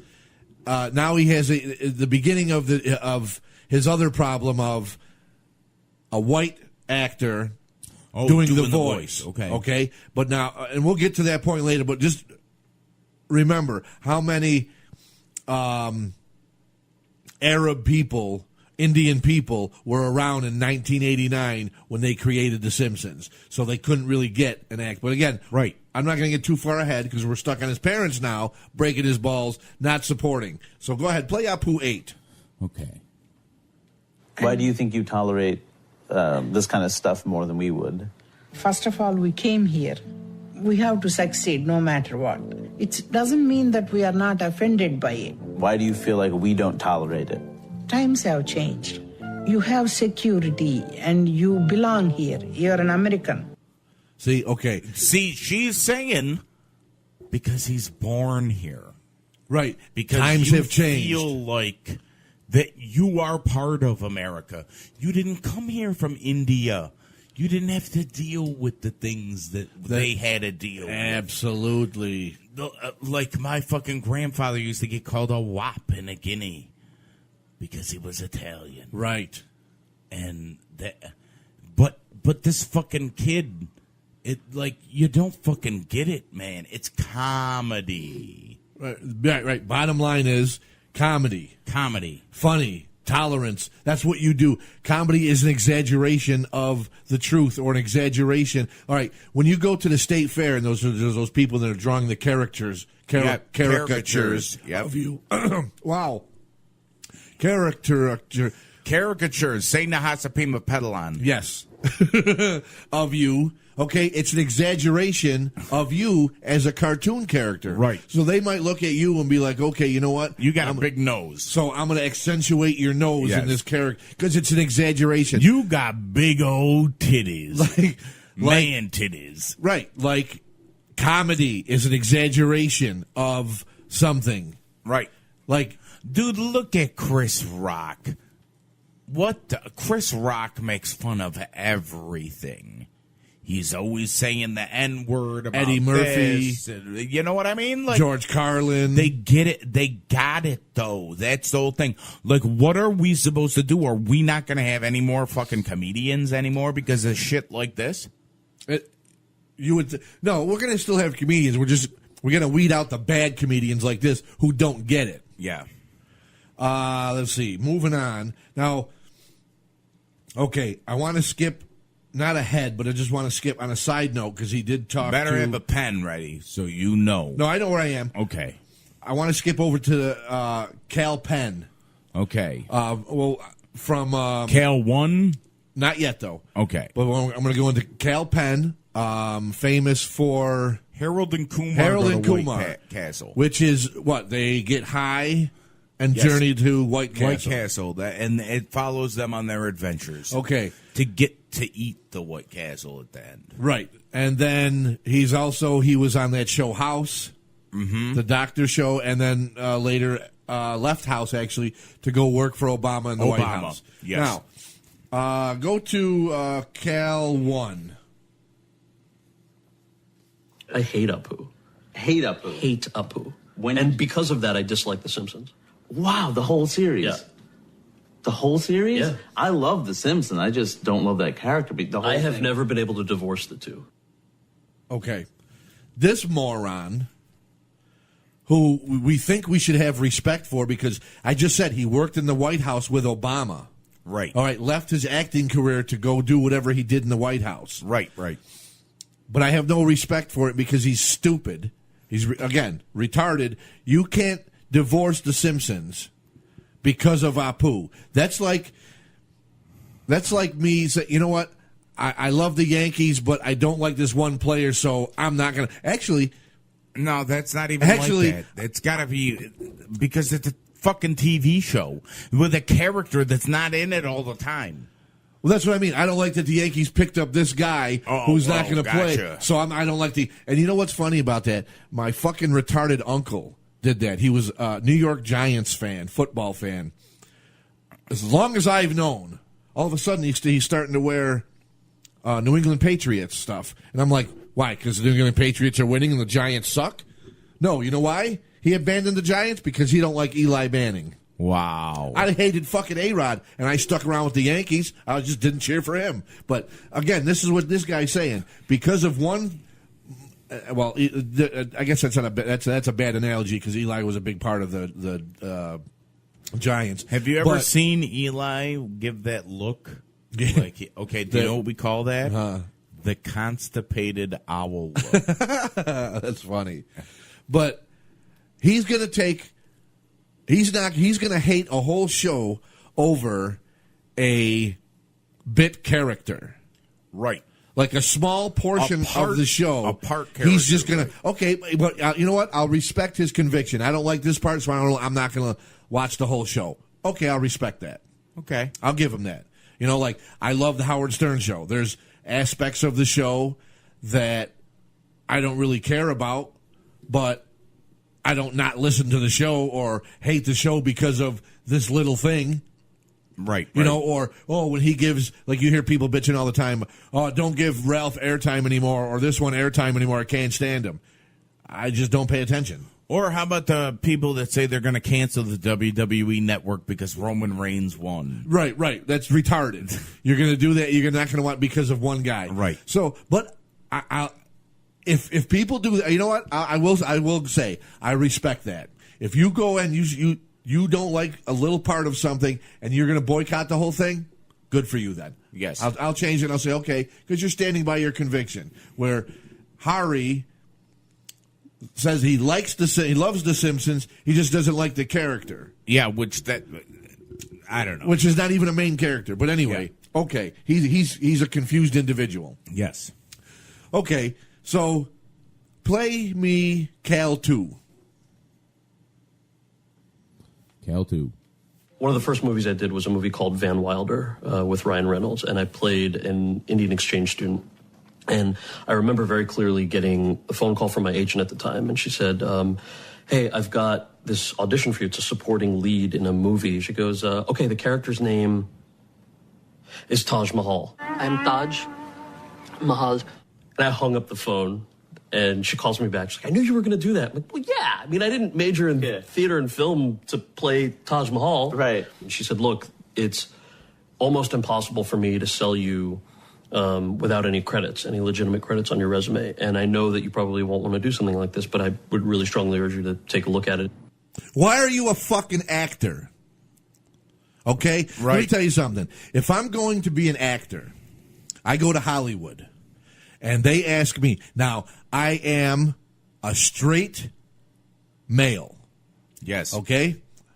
I have nothing against gay people. I'm just saying for myself, I am straight. Okay?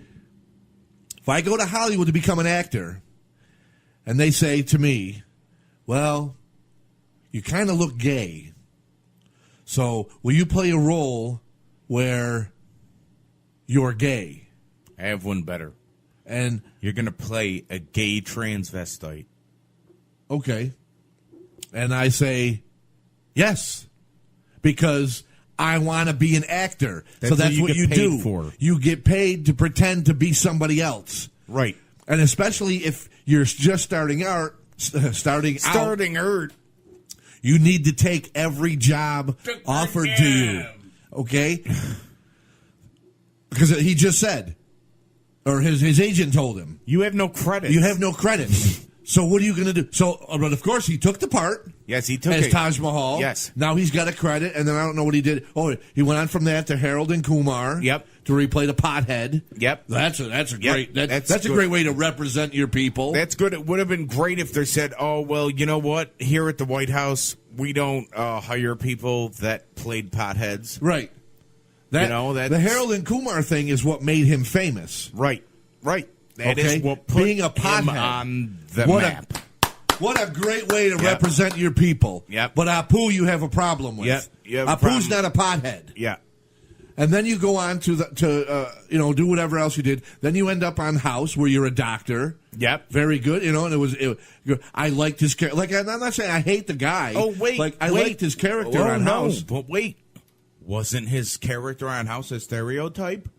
Because Indians are doctors? Oh, yes. So, I don't know. But he didn't have a problem with taking the money and doing that. With the money, no. Got on a television show after doing... See, and that's what this is... How can you talk to a guy like this and put him in your documentary? It doesn't make any sense.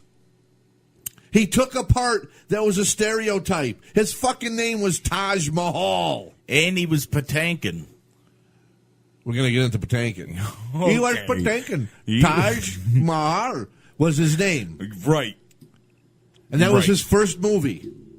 That's what got him some credits to move his career on. Right. That's probably one of the reasons why he got to play Kumar. And that's why. But at first he hung up the phone. Right. Another retard. Yeah. Do people understand what you... Listen, do you think the guy, Christopher Maloney, the guy who played Stabler in Law and Order Special Victims Unit, do you think he went in when he was in the HBO show Oz? Do you think he really wanted to kiss guys and be naked with other guys and play like that stereotypical... not homo in prison, but that stereotypical, I got to do what I got to do in prison to stay alive. Because he was making out with other men. He's kissed other men. Well, do you think he was looking to do that? No, probably not. But he was an actor. So he took a part, did the role, did a great job with the role, and then ended up on Law and Order. Right. Because that's what you do as an actor. And you don't bitch about it later on after you've been to the White House working and been on a hit TV show and made a couple hit movies being a pothead. You don't turn around and go, yeah, I have a problem with Apu, and I hate to hold the Simpsons all together because of Apu, but yeah, my first movie I played a guy named Taj Mahal who talked like this. You don't make any sense in the guy's argument against Apu. I know. You fucking morons. Oh. Okay. Who edited this shit? whoever, they're terrible. And if we ever do something, we're not going to get them to edit. We have to go back to the TV to find their names, and I'm going to make a little Post-it note and put it on our computer, and we're going to carry it around with us for our whole radio career. Don't get these people to edit your material.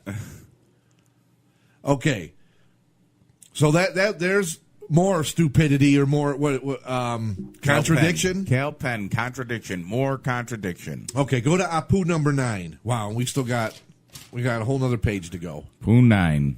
Here we go. Even though Matt Groening created The Simpsons, it's Hank Azaria who does the voice and can literally silence Apu.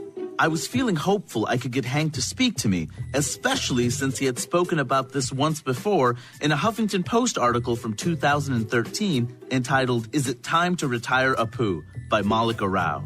When you spoke to Hank Azaria, was there a defensiveness? For the first time, he wants to talk about how he feels uncomfortable with the voice. But Did you do Apu over the phone? He did briefly. He talked about how the voice is very musical. He did the accent. He mentioned you. Well, he didn't know your name, but he said that there was an Indian comic who he'd seen a video of who just went off on Apu. Had he not thought about it until he saw my bit? Right, he hadn't. So for like 20, at that point, maybe like 21, 22 years, he had not thought about it. He hadn't thought about it from the perspective of a real Apu, a real Indian person. So Hank has thought about this. And if I got to Hank before, I'm sure I could get to him again. You creepy fucking stalker. Now he's stalking This him. is the beginning of your obsession with Hank Azaria and a white guy doing the voice. Oh, God. And now your movement has changed from just Apu to white people doing the voices. Let's take this whole fucking thing apart. He asks her, did he do the voice on the phone? Now what do you give a shit when and how he does the voice? I know. Oh, my God. Did he do the voice when on he the interviewed phone? when you interviewed him, did he do the voice? What? Like he's trying to build a case that Hank Azaria walks around going, I'm Apu, all the time. Oh, my God. Like he answers his phone as a joke. Hey, guys, watch this. The phone rings. Hello, Quickie Mart, this is Apu. I know. You know what I mean? Like, oh my why are you God. asking? Who gives a fuck if he did? Yes, you know what? Because she probably asked him to do Can you do it? Yeah, right. Can you do it? Or, he probably didn't just do it out of the fucking blue. But again, your bad editing skills for this documentary Made it sound like he did it out of the blue. Yeah, made him sound like a jerk off. Like that's what he does. He just walks around doing Apu. Like, oh, you don't. Oh, this is who I am. I do Apu voice. Oh yeah, yeah. Let me see. God. What else did he talk to her about?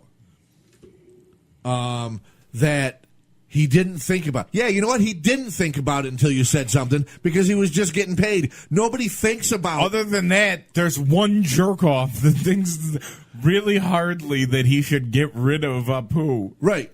Yeah, of course he didn't think about it. Yeah. Because he was just getting paid and he was a bit fucking character. Right. Where Mo. He does how many other characters on The Simpsons? Like 20 other characters? Here's two bigger characters. Mo and Chief Wiggum are bigger characters than Apu. He does those voices. Okay? He doesn't think about, geez, am I offending anybody by doing these voices? No. Because he's just getting paid to do the voices. Right. And then I wouldn't, if I was in his shoes, I wouldn't think about it either until somebody bitched about it. Then I'm like, oh, you know what? Yeah, maybe this could be offensive. But no, it's just one fucking jerk off who is supposed to be a comedian but doesn't understand how comedy works.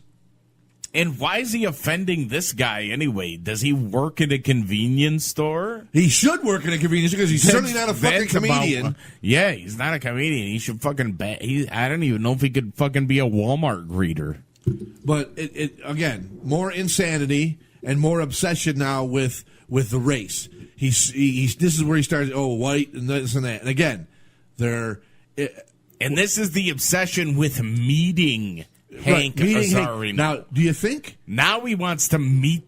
Now he wants that he is trying to get this guy to meet with him so bad. Hank, I'm doing a documentary on how I hate Apu, and I know I got. So you come and do it. Wow. Yeah, right. Okay, Apu 10.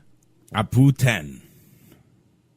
What bothered me most about Apu was the way he stood in for my parents, replacing their real stories, their real struggles, and their really complicated lives with a accent. Okay, the shitty accent, as you heard earlier, his parents talk, was very close to the way Apu talks. Right. So I don't understand how that's a shitty accent because it's almost dead on. Second of all, he doesn't represent your parents unless your parents did work and own a convenience store. Right. And you know what? Maybe they, but no, I would say, because even if they did, they might have said, oh, yeah, well, he kind of represents me because that's what we did. But maybe his parent, maybe they own some other kind of business or something. So, no, and Apu again, does not represent your parents. He's a bit character. He's not supposed to. He wasn't meant to represent the struggles of the Indian people. He was meant to fucking sell Slurpees to Homer Simpson. Right. And stop Homer from putting his fucking head underneath a Slurpee machine. And shit. Right. That was his job, is to be a stereotypical Indian convenience store owner, worker. He owns the fucking thing. And he's not just working there. He owns the goddamn business. Yeah. He's a business owner. He is an Indian business owner. And, not for nothing, as many times as Apu says on the show, he's been shot and robbed and this and that. He's still alive. He's been open for 28 years. There is no fucking Indian bodega, I don't think, even in New York City, could say they've been open for 28 years. So, kiss my ass, Hari.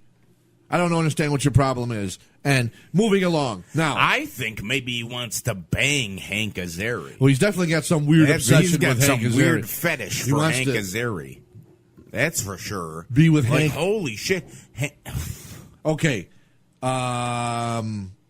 All right, do you want to get into Whoopi or do you want more Hari? I don't know. We could go to Whoopi because Whoopi's argument kills his. Okay, well, we got... Let me see. How do I want to do this? Yeah, we could go into Whoopi because Whoopi would in the progression of the movie. Whoopi is next. So go to Whoopi 1. Okay, Whoopi 1. I wanted to ask you about your collection of Black Americana. You have a very large personal connection. I call it Negrobilia. A lot of racist imagery, it's blackface. Yeah. It's clearly stuff that was made to mock black people. I don't even think it was that deep. Look at him trying. Yeah. I have this thing from the Coon Chicken Inn. That was the name of a restaurant. I don't think they were thinking, oh, we're going to get them down. I think they were like, that's funny. What else is in the collection? One of my favorite is a German postcard. There's a little white girl, a little white boy in the bed, and this other little black face is in the middle. And she says to him, lick him and see if he's chocolate. If you've never seen black people, we look chocolate. So you're telling me there might have been an epidemic at some point where people were licking black people to see if they tasted like chocolate. And if you played your cards right, you can make it work for you, too. And I'm a big believer in facing it. You got to see what it was. So that's why you have the collection. Yeah. But it doesn't horrify you when you see it. No. No. Not at all. No. Because when you deal with ignorance, how can you be pissed off? They don't know any better. They're trying to make a living. They're making cookie jars. Oh. Right.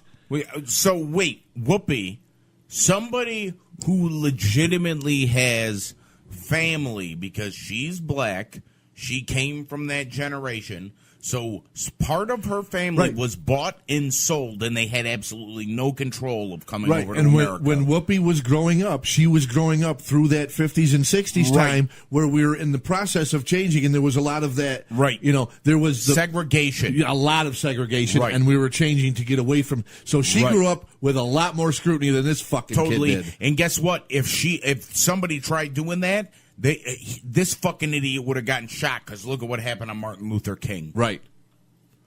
But you can see now. You see the difference in the generation. Like, he's trying to get her to be offended and be mad about it. And she's like, not. Like, what are you talking it's not about? fun. The coon chicken in. And like she said, I don't think they were out to get us. It was just funny. Yeah. Like that.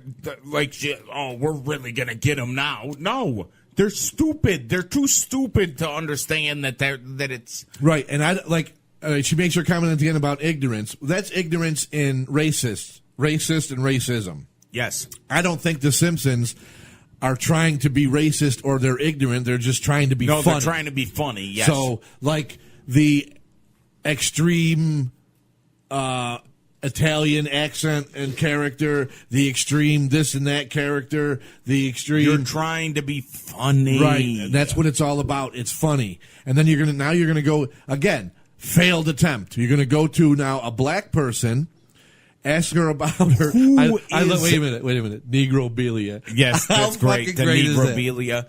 Well, that right there should tell you. Oh shit! Do you know?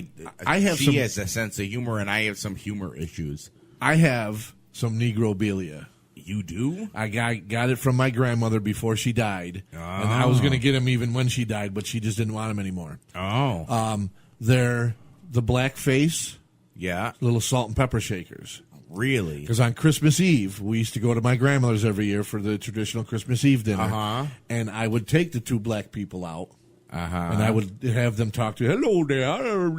Or no, I'm sorry, that was Indian. Hello there, they go over there, Missy. It's a Merry Christmas to you. And I would do this little bit, and it was funny. People laughed. Nobody got offended. All right, yeah, we were all white in the house. No, you're all Italian. But I didn't mean for it to be racist. It's those back then when white people were putting on blackface, that's what they talked like. Hello there. Yeah. So I used to every year, and I loved those. Oh, those salt and pepper shakers. Yeah. So I asked my grandmother if I can have them when she passed on. She goes, "You can take them fucking down if you want." That's so funny. I took them, and I still have them in my house. And I mean, I wouldn't give them to Whoopi if I met her, only because they're my grandmother's. Yeah. But I would like to say, hey, do you have these? Tell her, right? Yeah. And you're going to first of all, Whoopi Goldberg is on The View. Okay. Second of all, she's a very famous black actor. Right. Go to her. But she's not supporting you. She's totally so why not are you putting it in your cause. why are you putting it in your documentary? Because they wanted to say that Whoopi Goldberg was in it. You're right. So he's going on the fame of everybody else to get people to watch that's this. in it to get people to watch because it. Not for nothing, Whoopi, in it, without actually saying so, is trying to tell you, be more fucking tolerant. Yeah, it's not a big deal. Yeah, it's not that big of a deal. Just chill. What would have been funny is I wonder what the unedited shit looks like. What if she's like, "You're trying to be a comic?" Right.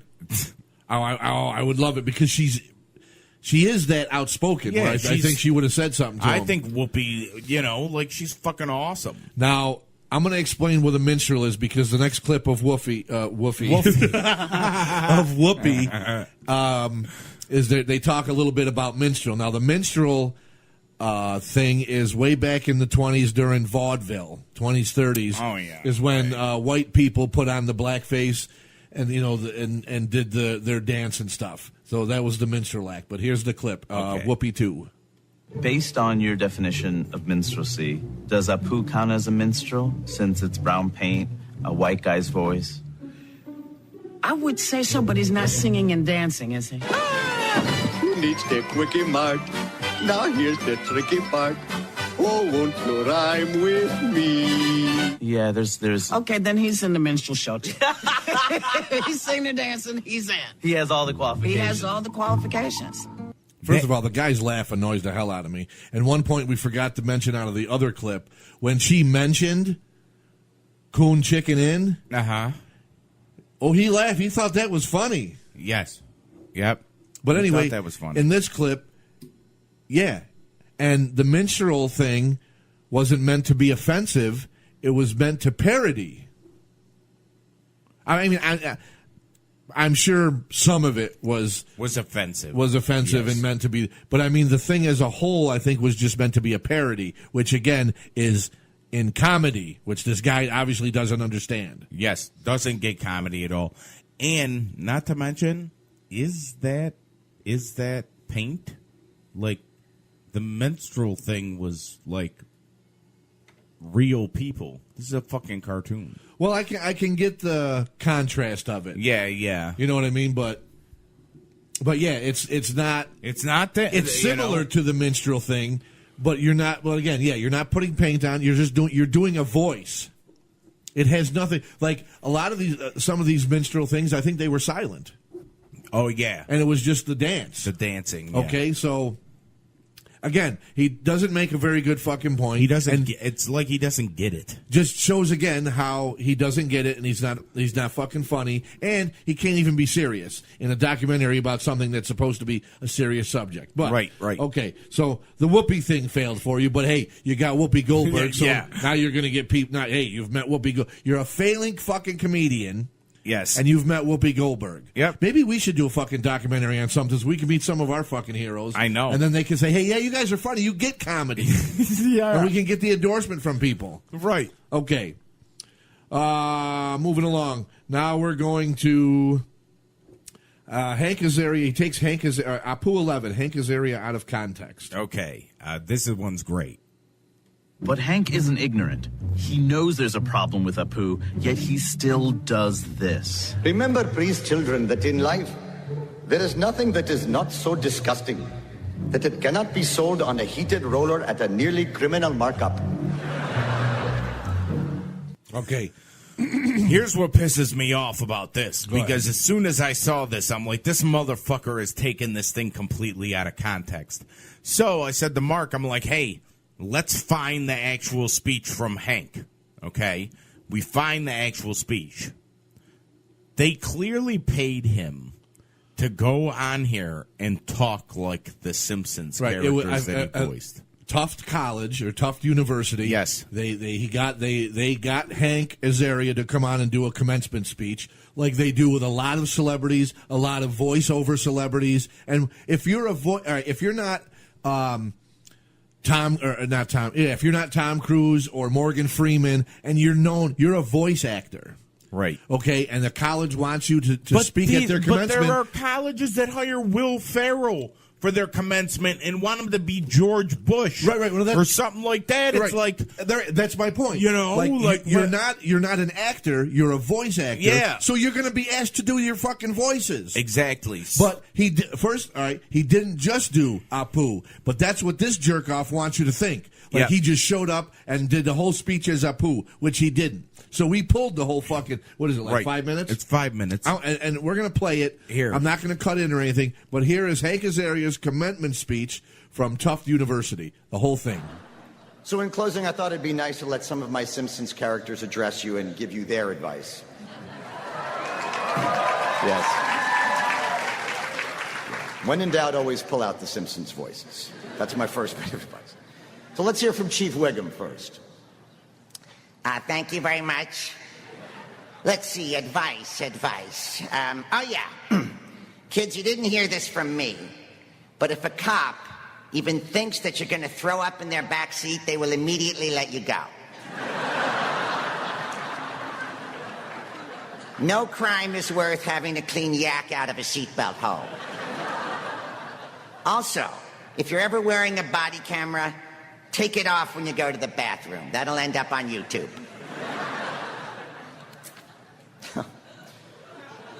Mo, the bartender, would like to say hi. Yeah, how yous all doing out there? Yeah, all right. I didn't have the benefit of a fancy, highfalutin education. I went to BU.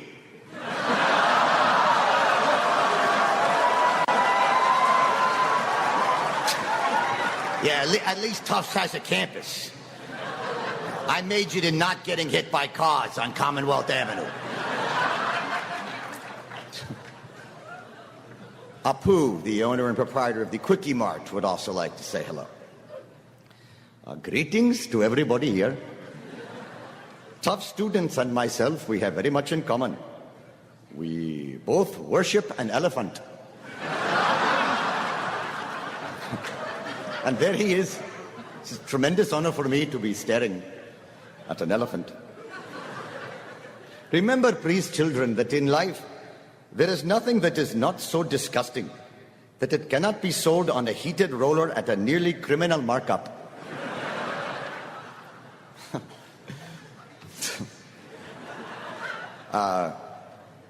The old sea captain has something he'd like to say. Yar. Kids, remember, the sea is a cruel mistress. But Medford is worse, so you'll be fine.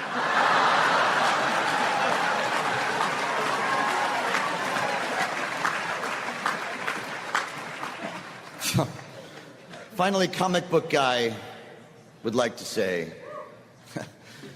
hello. Life is like the Star Wars movies. Some of it is great, some of it sucks, but you have no choice but to sit through all of it. Very similar to the commencement speech you are listening to right now. You know, most of my Simpsons voices are either just good or bad impressions of people. I'm a mimic at heart. I became an actor as a result because I really wanted to be other people. I wanted to be anybody but myself, really. So imagine my shock and chagrin when I discovered that while doing impressions of people can be amusing and even hilarious, great actors, even great character actors, are willing to utterly be themselves in front of an audience or a camera. I didn't realize it, but when I was your guys' age, I had a belief that who I was and how I thought and how I felt was inherently uninteresting and flawed and not practical.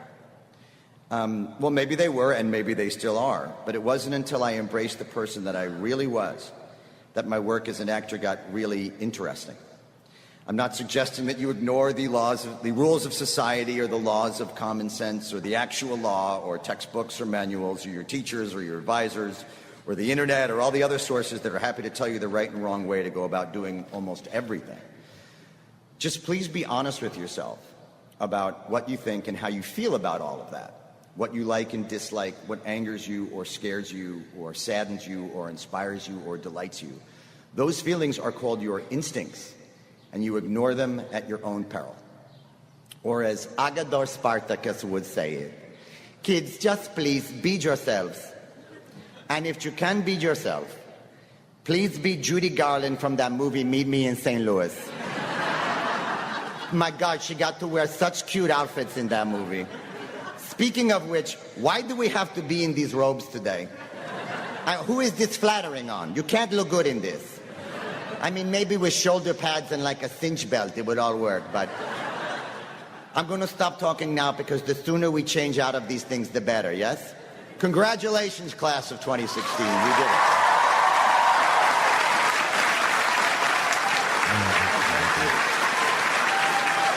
Was it just applause? Yeah. Okay. Well, that sounded a little different than what this guy wanted you to think it was. Yep.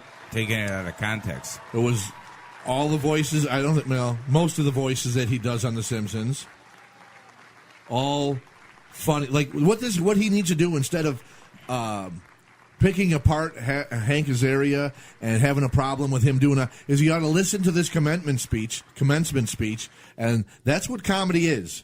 That's how you do a 5-minute little stand-up bit. If you do voices, you do the voices. You got your set up, your punchline. They're funny. There's nothing wrong with anything he did. People were laughing at it. They laughed at all the voices, not just Apu. Nobody booed it. Nobody had a problem with it. College kids who are adults going into the world. Yep. You know, Tufts College, university. I'm assuming it's a big one. Okay, so it's not a community college where they're, bunch of retards. No, they're like doctors probably. Okay, so they're like intelligent adults who know they may not be comedians, but they understand comedy and what you have to do. They understand what this guy does for a living. Right. Okay? And he gave them what they wanted, what he was paid to do. Right. There's no problem with that. So again, you failed and your editing skills are terrible. Trying to spin something that the guy did to make it seem like that's all he does is Apu. He doesn't. Yeah. And I thought it was I thought all his quotes for all the characters are, if those people were real people, that's what they would say at that commencement speech. Exactly. He didn't do anything out of the ordinary for any particular character. He stuck to the character. I don't know if he wrote those jokes or if he had the Simpsons writers write those jokes, but when he got to Apu, it wasn't, some crazy outrageous thing. It was in Apu character. Right. He's talking about the elephant mascot. Right. Because Apu's religion is Hindu, right? And they, what is his name, Gashia, or I fucked it up, but that's I just don't get what this fucking guy's issue is. But moving along, as we tear that apart, your ruse against Hank.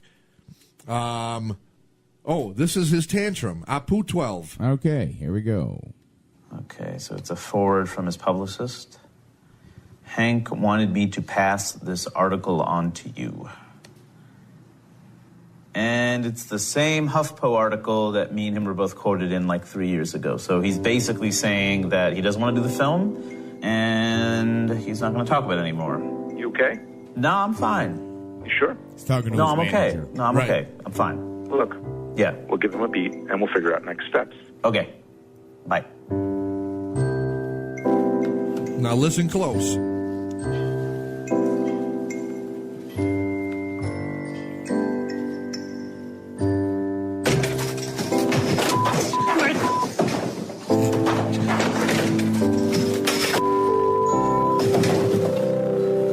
This child literally just had a tantrum. Hank Azaria won't do my show. Hank Azaria will not be in his documentary. He had a tantrum. And this coward walked off camera to have his tantrum. Yes. Like, you don't even have the balls to show how angry you are and have your tantrum like a little baby on camera. Who even knows if he went off camera to even have this tantrum and just put in sound effects for the, I don't know, what are you looking for? Sympathy? Hank Azaria doesn't, again, he sent you the email for the Post, the Huffington Post article. They don't care that you were quoted in the fucking article. They don't. Hank Azaria doesn't know who the fuck you are. Right, and he's sending you the article because he already talked about it. You already talked about it 3 years ago. Yes, he doesn't know who you are. He doesn't care who you are. Right, because you're a nobody. You're an idiot. You're taking this. You're talk about blowing something out of fucking proportion. It's absolutely ridiculous. Wah. Go fucking have your mom change your fucking diaper. Really? Because Hank Azaria doesn't want to. He doesn't have to. Like he sent you the article. He already talked about it. Eddie, I think you need your diaper changed.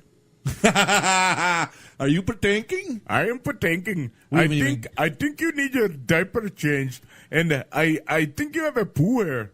We haven't even got to pretending. Like, really, this fucking guy is like, he is a fucking crybaby bitch. Yes, and that's what his main problem is. It's not Apu. It's just you're a whiny little bitch, and you want to get into comedy. You're not in comedy because you're don't not think funny. You're funny. And you're blaming your fails on Apu. Apu has nothing. You know who you're blaming your fails on? Look in the mirror, and that's who you blame your comic fails on or your life fails on is yourself. Right. Not Apu. But anyway. Yeah. So that was his tantrum because Hank Azaria doesn't want to talk to him. Right. So now Apu 13 is the beginning of harassing Hank Azaria. Okay. Yeah. It's been months, and Hank Azaria appears to be ignoring my requests to talk about Apu on camera. If I don't get him to retire the voice, this whole thing is a failure. And by thing, I might possibly mean my career. So I decided to use Politically Reactive, my podcast with Kamau, to sick my fans on Hank. So, Hari, you're working on something too, aren't you? Yes, I am, Kamau. Thank you for asking. I'm making a documentary about Apu from The Simpsons, which I am very excited about. We're trying to get Hank Azaria to be in the film. He's the voice of Apu. Tweet at Hank Azaria that he should be in my movie, right? Sample tweet. Dear at Hank Azaria, please talk to at Hari Kondabolu about Apu for his documentary. Hashtag Apu 2016. Let's get this thing trending. Let's see if Hank will be in this movie. Are you sure you don't want to come? In a Civil War reenactment, we need lots of Indians to shoot. I don't know which part of that sentence to correct first. Okay, no, I can't see. Yes, I can see you back there. Okay. You're better off probably going to the side. Maybe not. I don't know. The last time I didn't look up to see, so I don't know if I saw you or not. I don't think I Does it really matter? No. Okay. So, anyway, if you're watching, you can see behind me. Bob's struggling. Anyways, okay. To take that apart, so now you're such a whiny ass crybaby that now you're going to use your podcast. Who the fuck do you think you are? Howard Stern? Or anybody with like, I'm going to sick my fans on him. How many, what do you got, 5 fucking fans that you're going to sick on him? Yeah, I can see you back there. Oh my God. Like your arm, I saw what you were doing with your pants, but I can't really see what you're doing. Oh. But anyway. So now you're going into harassing the guy. I mean, this is not like, okay, because I know some of you are going to say, well, what Howard does, when he had fans, when he didn't like somebody, fans went and did this and that, whatever. But he never asked his fans to do that. If Howard didn't like somebody back in the day and started talking shit about somebody, and his fans would show up to these people's events heckling them, he never said on the air, hey, I want my fans to go down there and do this and do that. Fans took it upon themselves to do it. This guy, again, whiny fucking kid, and he's going to get his fans to harass Hank Azaria to come on his documentary. No. And obviously didn't work because, spoiler alert, Hank didn't do your fucking documentary. Hank didn't talk to you. Even on the phone, nothing. So, all your fans you think you have, you don't. You got anything to... I got nothing to add. I know the clip you played, and I have your sentiments exactly. Okay. So, now go to Apu 14.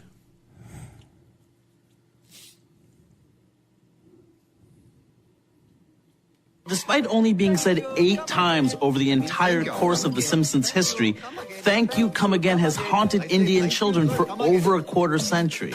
Why? It's funny because it's racist. This could take a while, folks. Thank you. Come again. Okay. If it's only been said 8 times in 28 years, that's once every 3.5 years. How the fuck did it haunt Indian kids growing up? I don't know. I'm not Indian, so I don't know. But I know I never said it to any Indian kids. Nor have I ever thought about it. Yeah. Even when I go to the... I don't think of Apu every time I see an Indian person. Right. I'll be honest with you. To be honest with you, you know what I think about when I see Indian people? What? Or when I think about, is he a terrorist? Does he got a bomb strapped to him? Oh. And that's not what I should be thinking. Okay. Because that's wrong. And I acknowledge that it's wrong.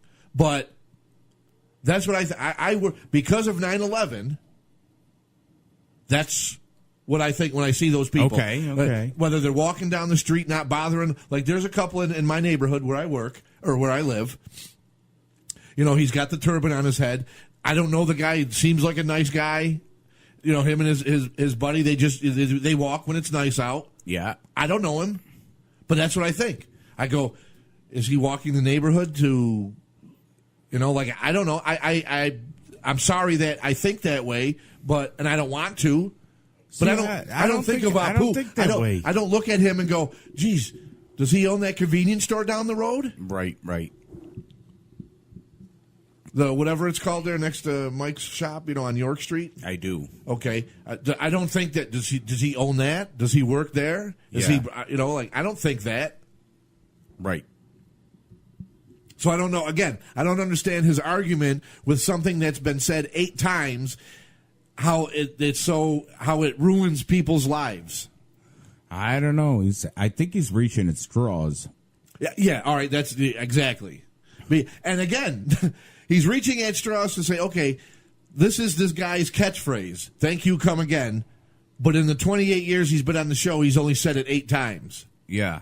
So it's not even a catchphrase. No, that's not his catchphrase. What is your fucking point in thank you, come again? I don't know. There is one.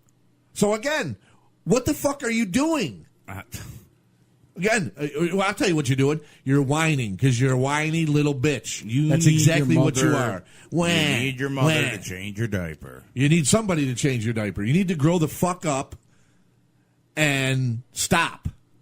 But again, we're 2 white guys. Yeah. So we don't know the struggles. We don't know what it's like. Blah, blah, blah. All the bullshit. It's bullshit. As far as I'm concerned. Right. Did we get to the clip where he... No, we didn't get to that one yet. Thank you. Okay, Russell Peters. Oh, this is good. Okay. Do we want to talk about Russell Peters a little bit about how he actually... Yeah, because I mocks his parents. I don't know much about Russell Peters. I think he's fucking hysterical. I watched Russell Peters probably for the past 3 to 4 years or something. Okay. I found out about him, and now he's an Indian comedian. Fucking hysterical Indian comedian, but he makes fun of his parents, like he does the Indian the Apu mock voice. Yeah, the Apu voice. Oh, he does some patanking. He does that, but he imitates Asian people and all kinds of stuff. His bits are hysterical. Okay, so Hari gets Russell Peters on his documentary, a guy who does voices, but he doesn't have a problem that the guy does Asian voices, this and that. He's going to get him on his documentary. With his Apu, he's going to try and get him on his to talk thing to him about his voices. Again, I'm confused. You have a problem that Hank Azaria, a white voice actor, does the voice of an Indian cartoon character, but don't have a problem with Russell Peters doing all the accents that he does. Oh, yep. Clearly doesn't have a problem. I don't get it. All right, go ahead. Russell Peters won. Okay. Well, I'm doing this. You want to grab the cord for the Mac? Yeah, where is this a long clip? Plugged in. It's 30 seconds, but I think you got it. I think think you you got it. It's the white one. The white cord, the white Apple cord. Okay, this is the Russell Peters clip. Here we go, right here. You're never going to see 2 Indian guys in a club standing around going, "Hey, man, aren't we cool? Don't we sound really hip?" To a lot of people, I think you're known for incredible accents, and you've done them throughout your career. There is a criticism of how come he uses accents? Is it okay for him to use accents? Is that something you've had to respond to? The most commonly asked question is, well, what if a white guy did these jokes? And I go, don't get caught up on my color and don't get caught up on the words. Get caught up in the intent. There we go. Okay. Get caught up in the intent. Right. Well, again, I didn't hear the bit while I was doing that, but I heard it when we pulled it. And I did want to make the point of, and maybe this is just a bad editing, but Russell Peters didn't actually answer the question. Oh, yes, that's himself. Right. He didn't. He said when he asked him, when Hari asked him if anybody has a problem with him doing the voices, he diverted it. He like diverted a and said, politician. "Well, I'm at the main question I'm asked is, what if a white guy said these jokes?" Well, that's not answering Hari's question. Right. I'm not trying to pick a fight with Russell, and I don't have I'm just he didn't answer the question. How Right. do people think? Or maybe the way it was edited. When he answered the question, Right. Russell answered the question of nobody has a problem with me doing what I'm doing because it's funny. Yeah, I'd like to know what the people that are on this think. Right, if any of their stuff was taken out of context, because I know Russell Peters does the that fucking voice. I'd love to know. In all honesty, think. we really should try and get a hold of some of these people. Russell Peters being one of them, because I think in this clip he was edited. I think so too. Because I think when Hari asked him, "How do people feel about you doing the accents?" he said that probably. I want to hear what his answer is on that, because I don't think it was again. Let's hear it again. All right, go It's ahead. only 30-something seconds. You're never going to see 2 Indian guys in a club standing around going, "Hey, man, aren't we cool? Don't we sound really hip? To a lot of people, I think you're known for like incredible accents, and you've done them throughout your career. There is a criticism of like, how come he uses accents? Is it okay for him to use accents? Is that something you've had to respond to? The most commonly asked question is, well, what if a white guy did these jokes? And I go, don't get caught up on my color and don't get caught up on the words. Get caught up in the intent. They totally cut that. They had to have cut it. They had to do something because it doesn't sound like it was the same question that he was answering. But I get his answer. Yeah. 2, don't get caught up in my color.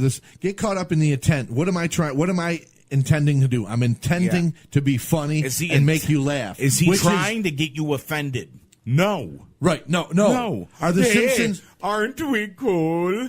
Right. Making fun of two Indian guys in a dance club, like, oh, aren't we cool? Right. It's like he's totally making fun of the whole situation. Same thing as the Simpsons. They're not intending to offend anybody. They're trying to be funny. Right. But again, this guy who's Hari who's doesn't supposed get to be a the comedian. joke. He doesn't get the joke. Doesn't understand how comedy This fucking guy does not understand the joke. That's what kills me about this documentary. And he wasted time. I wish we could get a hold of these people and ask them what they think of the editing that was done on this, because it's terrible.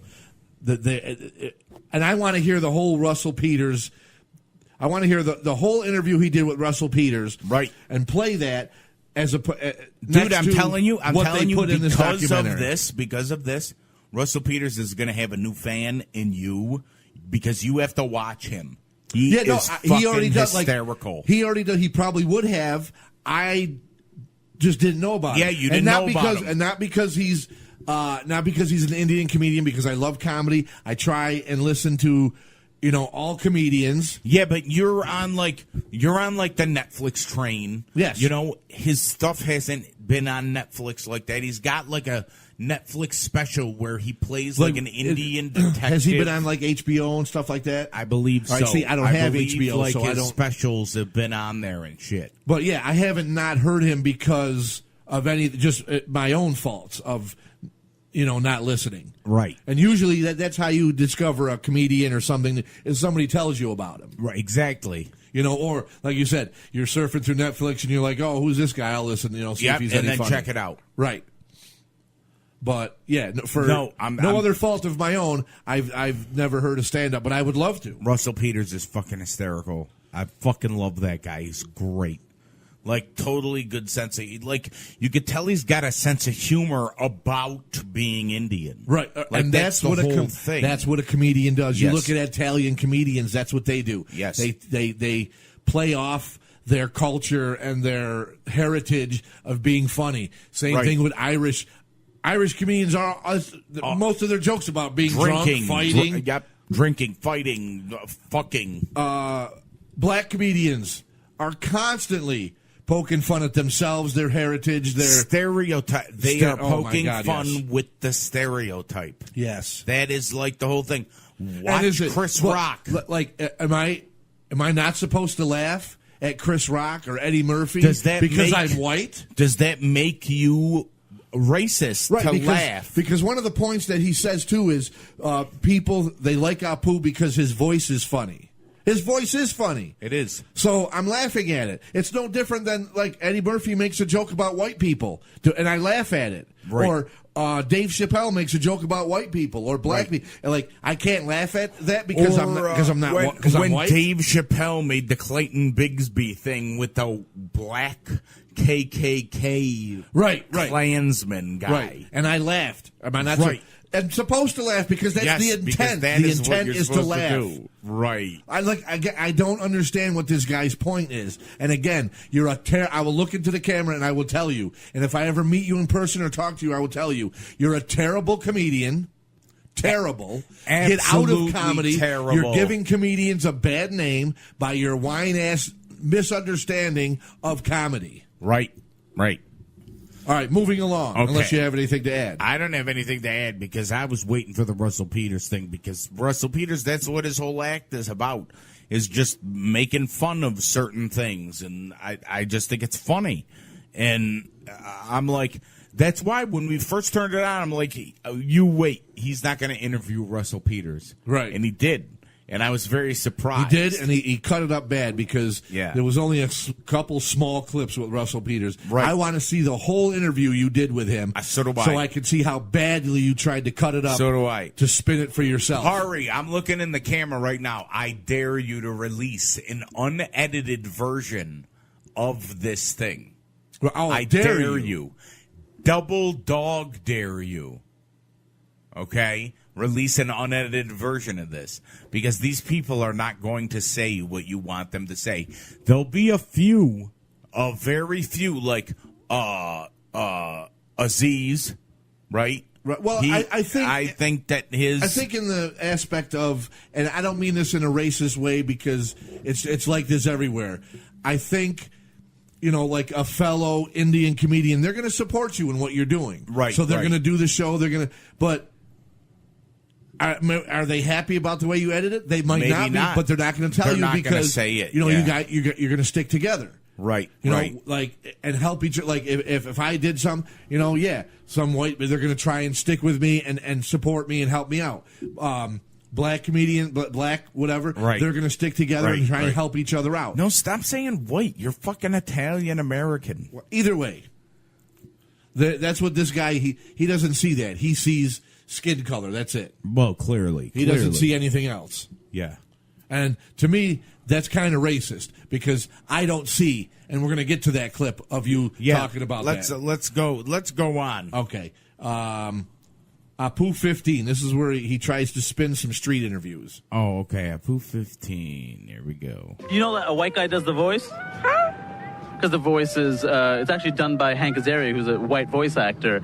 How did you find out it was a white guy that did the voice? I don't know. I think, after a long time, I definitely assumed he was Indian. How do you feel about that? Oh, I'm making a movie about how much I dislike it. Okay. So you're going on the street and you're asking people if they knew that Apu was voiced by a white guy. Did you also ask them if they knew that Bart Simpson, a 8-year-old boy, was voiced by a woman? Did you also ask them if they knew that a white guy voiced Dr. Hibbard, who's a black doctor? Did you ask them that? I probably not. Did you ask them if they had a problem with on Family Guy? Cleveland is a white guy, a white voice actor. Yeah. Did you ask him any of that? No, because you're stuck. Because you are a racist, and I am going to go out and call you a race because you're stuck on this white guy doing the voice. Yeah, he really is stuck on a white guy doing the voice. Yeah, that's what his problem is. Yeah, he's a racist, and he's just his problem is there's a white guy doing an Indian cartoon voice. Right. And again, we mentioned earlier at the time, and we're getting into the thing where. Dana Gould from The Simpsons even says this. At the time, there wasn't any Indian actors or Indian voice actors. So you used what you had. Had it been done nowadays, I'll guarantee you Russell Peters would have been the voice. Guy of, he'd be the voice of Apu, Russell Peters, and he would voice it the exact same way that Hank voices. Yep. He'd be patanking while he is doing Apu's. Because Apu doesn't bebarat. Because it's funny. Yes. And you clearly don't understand what's funny. Wow. Yeah, this is how off-touch this jerk-off Hari is. No, but the problem is there's more. I feel bad for this guy's parents. There's I really more. do. There's more people like him, which is fucking scary. I feel bad for his parents that they have to deal with him, listen to him whine about. Like, his parents don't seem racist. They don't care about anything. His parents seem like whatever. So we came here from India where we lived the American dream. We had a son. Unfortunately, our son still needs his diapers changed at 26. Why don't you put this much effort into your comedy and try and be funny rather than worry about a 28-year-old character? Wait till you hear his fucking comedy. We pulled a piece of that too. But yeah, well, here we're going to go into the Dana Gould. We got a couple clips, and then it goes into Dana Gould. Dana Gould 1. Okay. the bottom line was always what's funnier. Our job is to write a comedy. The fact is, sober Barney, not funny. Right. Out Smithers, not as funny. Humor comes out of conflict. Not for nothing, Dana Gould sounded like he was on some hardcore drug. He was probably stoned. He was like, oh, I got to meet this fucking kid. Oh, my God. Yeah. He sounded like he was on some hardcore drugs. But he makes a point. Comedy comes out of conflict and exaggeration. Right. Which this guy should have done a documentary on the problem with me and comedy. Wanting bland comedy. The problem with comedy. I don't understand. It should have been called I Don't Understand Comedy. Please help. Are we playing another Dana Gould clip? Yeah, this is Dana Gould 2. Okay. About Apu's flaw. Okay. If there is one. Okay. What was Apu's flaw? I wouldn't say he was flawed, but he was a first-generation immigrant with all of with the trappings. But I mean, could you say that a lot of the stuff that Apu says wouldn't hit as hard without the accent? Yeah, well, there are accents that, by their nature, to white Americans, I can only speak from experience, sound funny, period. But there were a lot of people who did not agree with Dana. Yeah, probably, because he can only speak for white people. He's not black, so he can't speak for black people. He can't speak for Indian people because he's not Indian and he's not claiming to be. And yes, you know what? Again, you don't get it. Whoop. Came out of my hole. The accent is what makes it funny. All right, let me tell you. Okay, what's funnier? Hey, it's me, Mario. Yeah. Hey, it's me, Mario. Hey, it's me, Mario. That's funnier. Okay. Guess who does it? A fucking white guy. Yeah, guess what I have a problem with? Nothing. Right. But that's what's an extreme accent on a stereotype is funny. Right. He's just said first-generation immigrant. Exactly. That's what he's, a first-generation immigrant. Meaning he comes over here with a broken English accent. Right. And that's what he does. He sets up a business, a convenience store, and opens it up. So, in other words, he's successful because he's been running this same convenience store for 20 Right. But we're not going to look at it like that. We're going to look at it as it's a white guy voicing him. He's pretending, and he's giving a bad and nightmare and ruining Indian kids' lives. Yeah. Oh my God! Yes, he's such a fucking terrible character. When I was in high school, there was an Indian kid that went to my high school, which was actually pretty rare because it was Catholic high school, so there weren't a lot of like minorities in high school. But I don't think I ever looked at him and said, "Thank you, come again," or even thought I don't of think Apu. I ever thought about Apu. His name was Neil Daniels. I don't think I ever thought about Apu when I saw him. I don't think that ever crossed my mind. No, like, I don't understand. Again, I think, and I'm not saying he's lying, but he's exaggerating something.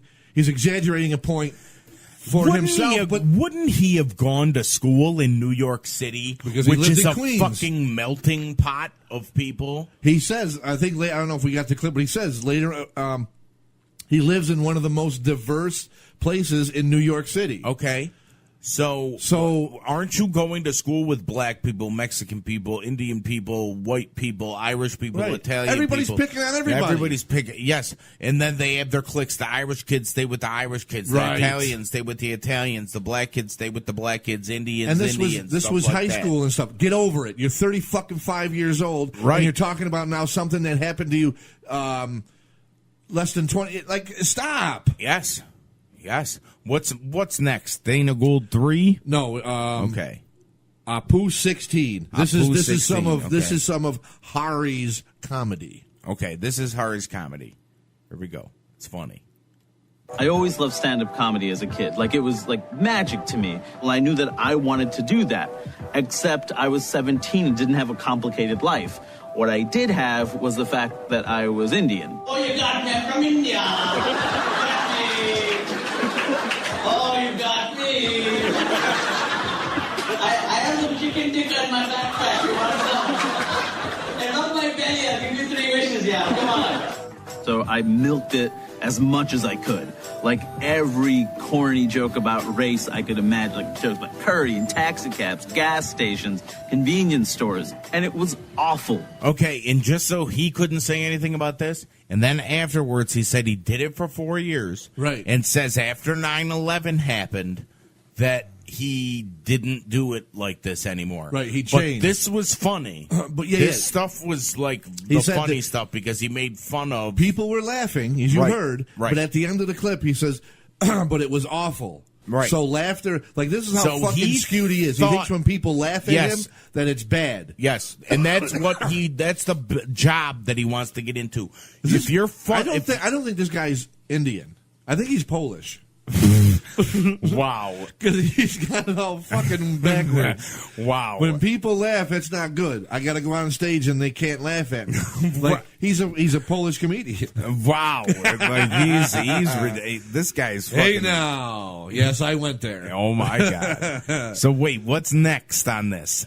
The next one, all right, so you heard his comedy early on and how, like Cal Penn, he succumbed to because he had nothing else to talk about. So he talked about curry and taxi cabs and partaking and this and that and rub my belly, I give you 3 wishes. He's So he partaking. did it so he could become famous. So then what? So then later you can bitch about something? You can't use that and then get famous and then say, oh, I got a problem with this when you use it yourself. It doesn't make any sense. And he keeps talking about his comedy career. Which there is like none. that, and that's what I don't understand because you're trying to do something serious, but you're trying to say you're a comedian, and you know whatever. You don't want to do the patanking and stuff Right. like that, you know. And So- but wait, listen, and we try and silence our cell phones, but that cell phone's not silenced.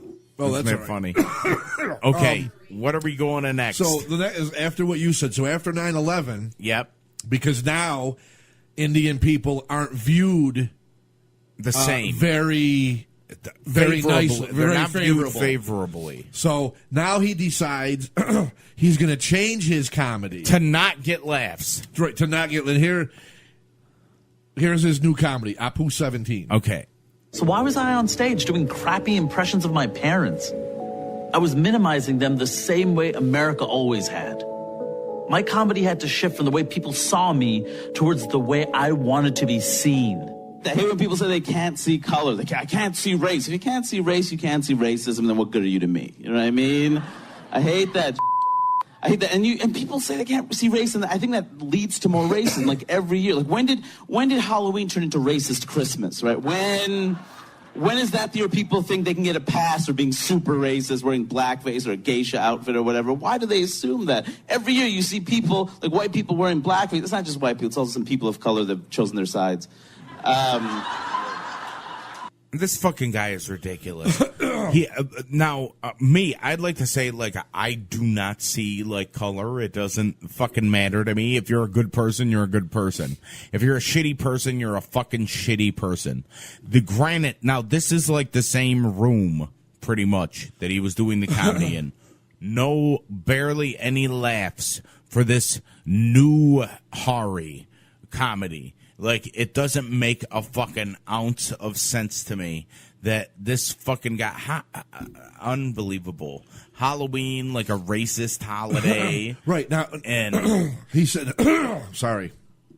He's saying that if you don't see color, then you can't see racism. Yes, which doesn't make sense. I don't want to see racism because racism is bad. So I don't see color. Right. I don't see, hey, that's a black guy. That's a black athlete. I say, no, you know who that's LeBron James. He's a basketball player. Right. That's... If you're describing somebody, maybe you'd be like, oh, no, that black dude that's walking down over there.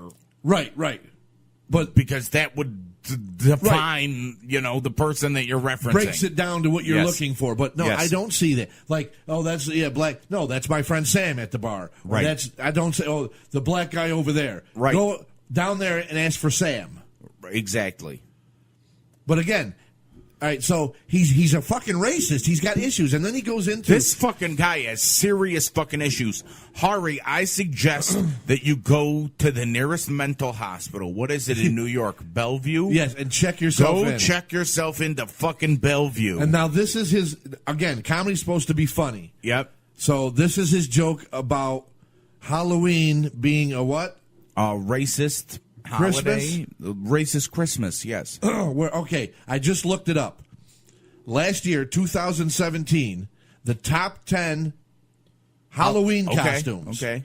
Pennywise the Clown. Okay. From the movie It. Number 1. Number 2, the kids from Stranger Things. Okay. That thing on thing. Number 3, Belle from Beauty and the Beast. Oh, okay. Oh, wow. Number 4, a giraffe. Oh, my God. Number 5, Wonder Woman. Oh, man. Women. Number 6, characters from Game of Thrones. Okay. Okay. Number 7, a Baywatch babe. Oh, God. Number 8, a hippie. Oh. Number 9, a unicorn. And number 10, a mermaid. I guess You mean Apu was not on the list? Apu wasn't on the list. Blackface wasn't on the list? Blackface wasn't on the list. So I don't know what he's talking about, how Halloween is racist. When I see kids running around, I see superheroes, I see cartoon and you know characters. What? My friend that lives in New York fucking City, he's lived there for like fucking 30 years, 35 years or whatever. He goes and films when Halloween is, like on the street, like the kids and shit Right, running for all or the different whatever. costumes. Yeah. Guess what? I've never seen anybody in New York City dressed up in fucking blackface. Yeah, you probably don't see KKK outfits. You don't see none of this because what he's talking about is only Doesn't exists in his head. It exists in his fucking delusional. mind. True TV, you fucking hired a fucking mental case to make a fucking stance on getting this Apu character that has 2 fucking stars on IMDb. Right. So why don't you hire 2 guys like us, True TV, to tell the truth on your fucking television show? That's called True TV. Right. Yeah. Edited TV. That's what we should call it. Edit TV. But, all right, more from it. Or no, that's all his awful comedy. Okay. And then Apu 18, how he doesn't understand comedy. So go ahead, Apu 18. This is how he doesn't understand comedy. Okay. I would go to the Comedy Zone. I love the Comedy Zone. I'd see all these comics, and they'd put my friends in the front row because we were brown people. At first, we thought it was great, and then we realized they're just going to pick on us the whole time. And it wasn't just one time; it was every time. It would be racist, and I'm like, okay, it's a joke. You got to take a joke, but we never got to reply.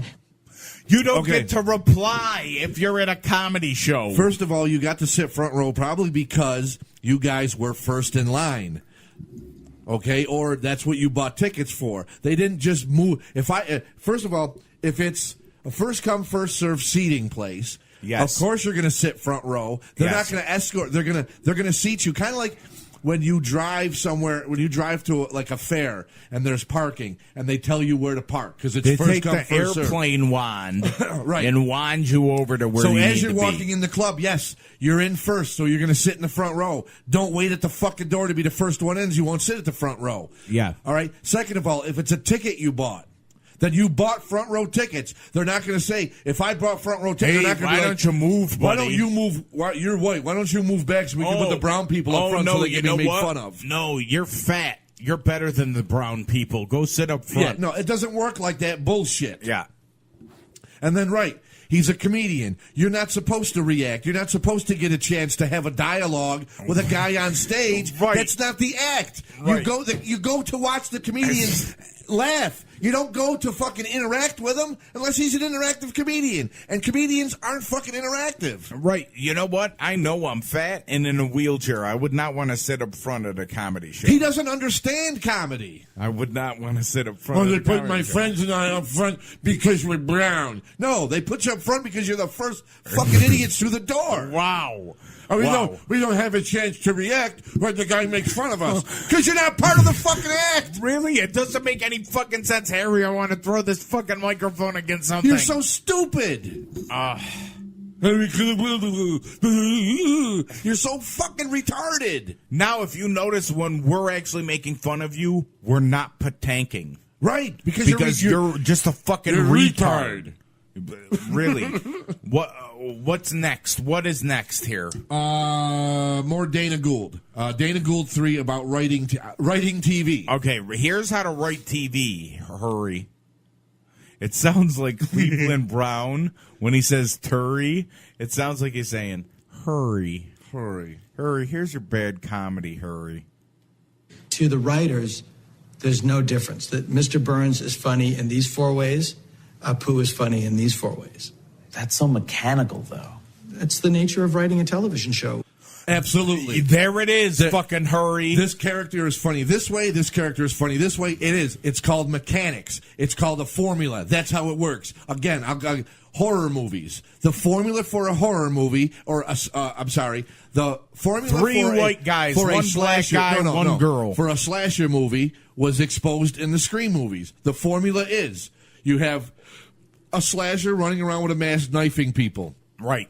You got your stereotypical virgin who survives. You got your black friend who dies first. You got this, and then you got this, and then the formula then that's the formula of writing comedy, which you obviously do not understand. Don't get it at all. What's next?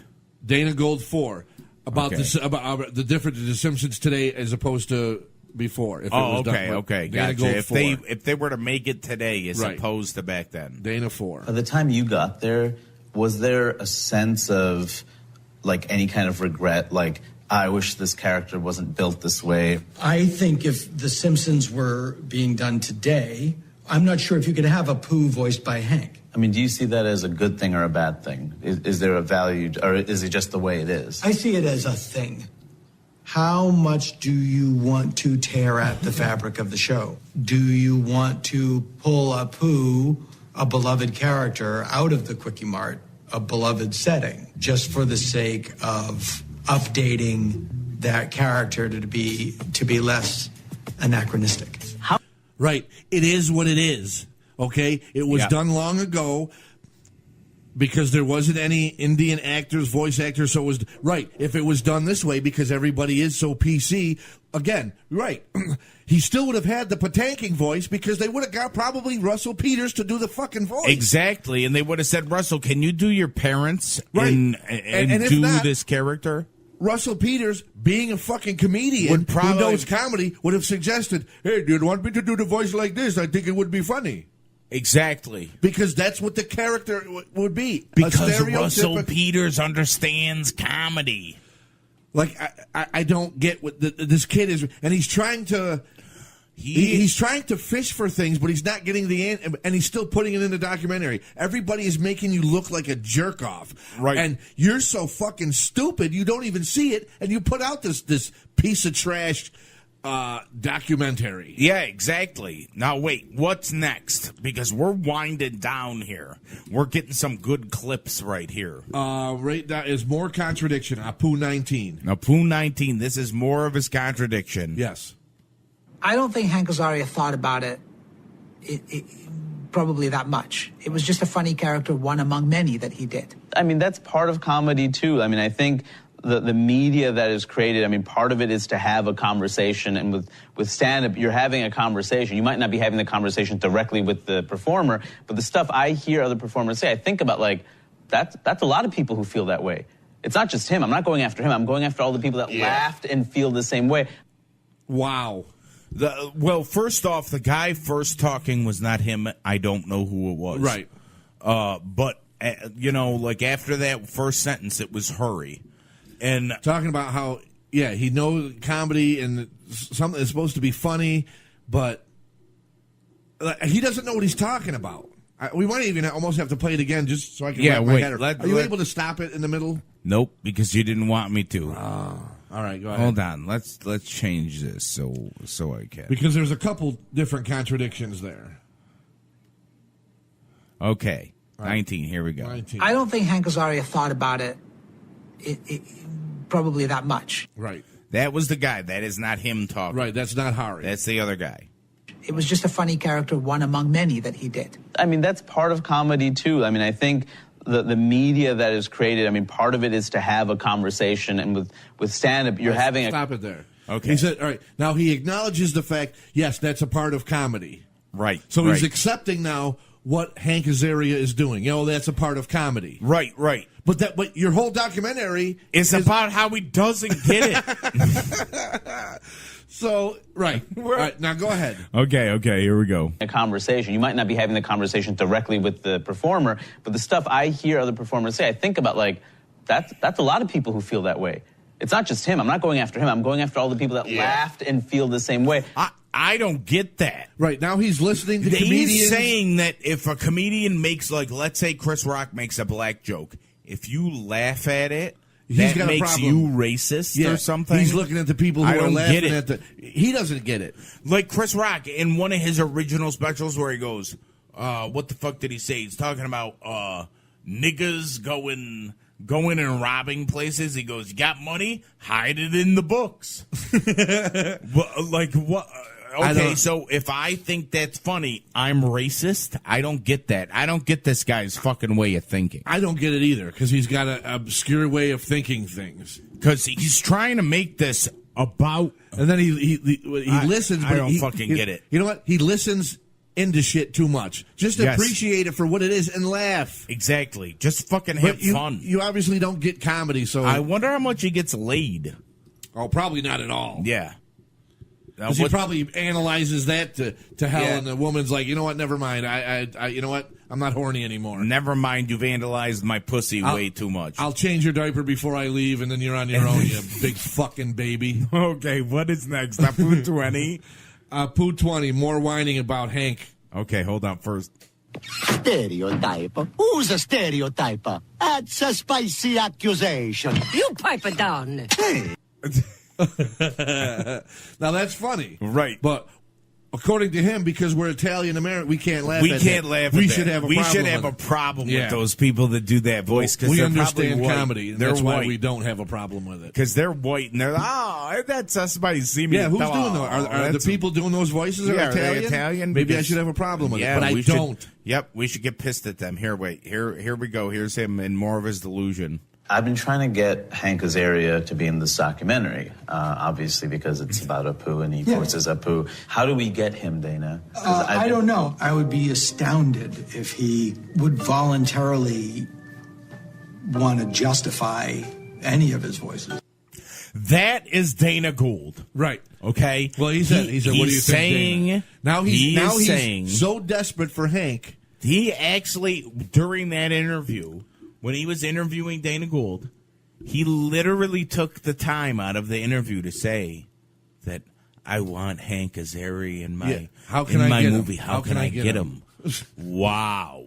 This is he should be arrested for stalking. That's like me. I got the hots for your sister. And then I'm finally like, all right, listen, how do I get your sister to go out with me? Yeah. And then they're like, well, you're probably not. I don't think, because she's not really into guys like, oh my God, stop with the obsession with Hank. He's not going to do your stupid. And thank God he didn't do He your stupid. is a man going after a lesbian right now. Oh my That's God. what it's like. That's what it's like. All right, and I think this is our last. We got two more. We got a Poo 21 and a Poo 22. Oh, yes. I forgot 22. Okay, Poo 21. Here's I got the biggest delusion. Okay.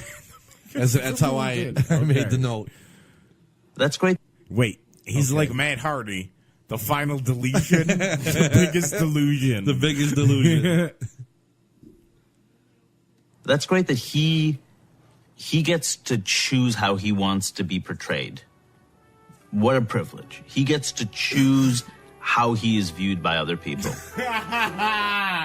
Okay, wait a minute. Oh, my God. Now, the reason he said that is because of an email he got from Hank Azaria. Yes. Where Hank Azaria basically, he reads the email on the show, so you're going to have to watch the show if you want to. Yeah. I didn't copy down Hank's whole email. We didn't pull the clip. Yeah, and we're not saying to not watch the show. Oh, yeah, no, absolutely. Watch Go the show. watch this. Form your own opinion. Yes, please. But paraphrasing in some of the highlights from the email he got directly from Hank Azaria, Hank was saying that he's not comfortable speaking on behalf of the show by himself, of The Simpsons Show. He also mentioned that he has a problem throwing himself upon the mercy of his edit. So Hank must have known this guy can't edit for shit and would probably twist anything that Hank said to make They're Hank going to look like an idiot. change it around to make it look however they want it and make it look clearly. And you're right. As a voice actor, you're right. You're not looking to do that as an actor. So, and he said, Hank goes to say to Hari, nothing against you. What you're doing is great. Keep up the good work.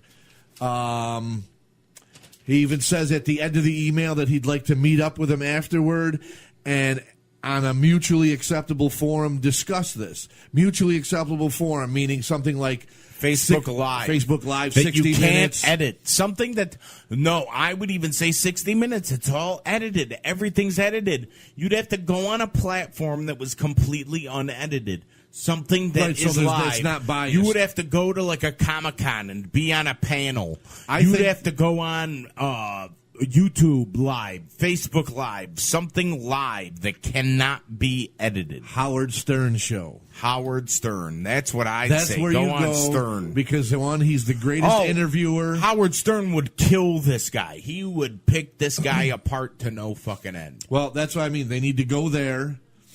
I think what we did, Stern's people would do, and probably even a better job than we did of cutting this documentary apart Right. and finding the flaws and the contradictions. But you know, in all seriousness, that's the Yes, that's no, the only that's place to go. That would be a good place to go, except Gary would then befriend Harry. And Gary would be like, both. I'm really tired of being made fun of, both. But I need somebody to have my back. His biggest complaint in that clip, play it again. The biggest delusion, number 21. That's great that he gets to choose how he wants to be portrayed. Yes, he gets to choose. What a privilege. He gets to choose how he is viewed by other people. Yes, he does. Right, like, what do you want to do to this guy He to is change the his star. view on people? He's the star. Oh, wait, I know what you're saying. He gets to choose how but Apu doesn't. He doesn't have anything to do with Apu except his voice. He doesn't fucking write him. He creators doesn't of The develop his Simpsons character. have something to do with the way that Apu is portrayed. Right, like I don't understand what he's whining about. Right, he does get that choice, and he's not going to give you the opportunity to ruin his image with your editing and your spinning and your this and your that. Exactly, because you're trying to take when in the credits, Apu, Hank Azaria, voiced by. He doesn't even dress up like the fucking character. Okay, he is hired to stand here in front of a fucking microphone and deliver lines. That's all his job is. That is what his job is. He is not playing Apu. That is not. He didn't create Apu. No, the creators he of just The gave Simpsons him a voice. Created Apu. He gave him a voice. That's it. And the guys that were the creators said, "Oh, that voice is great. You should do. You know, he you has should no do that input again." on it. Yes, and then like you said, okay. So he started thinking about how bad the voice was or offensive it could be in 2013. Many 20 years plus after The Simpsons have been on the air. Right. Because Hari went on TV and started whining about it. Right. Like a so that bitch. was his first thought of like, oh, maybe this is kind of offensive. But it's not. This guy's fucking ridiculous. Now, what's the last clip? All right, and well, that's one of the points I wanted to make because we are at the end is how he turned, like this documentary started as a problem with Apu being a stereotype into a white guy doing his voice, and now his issue with Hank Azaria and his hatred and his whatever because Hank Azaria is white doing this voice. Okay, the guy's a moron. Yes. Like, again, one of the other points, does he have a problem with Jeff Dunham? Yep, exactly. Ahmed the terrorist. I mean, is a ventriloquist dummy any different than a cartoon character? Not at all. Not at all. And this is, Ahmed is... a terrorist. Yeah, a terrorist.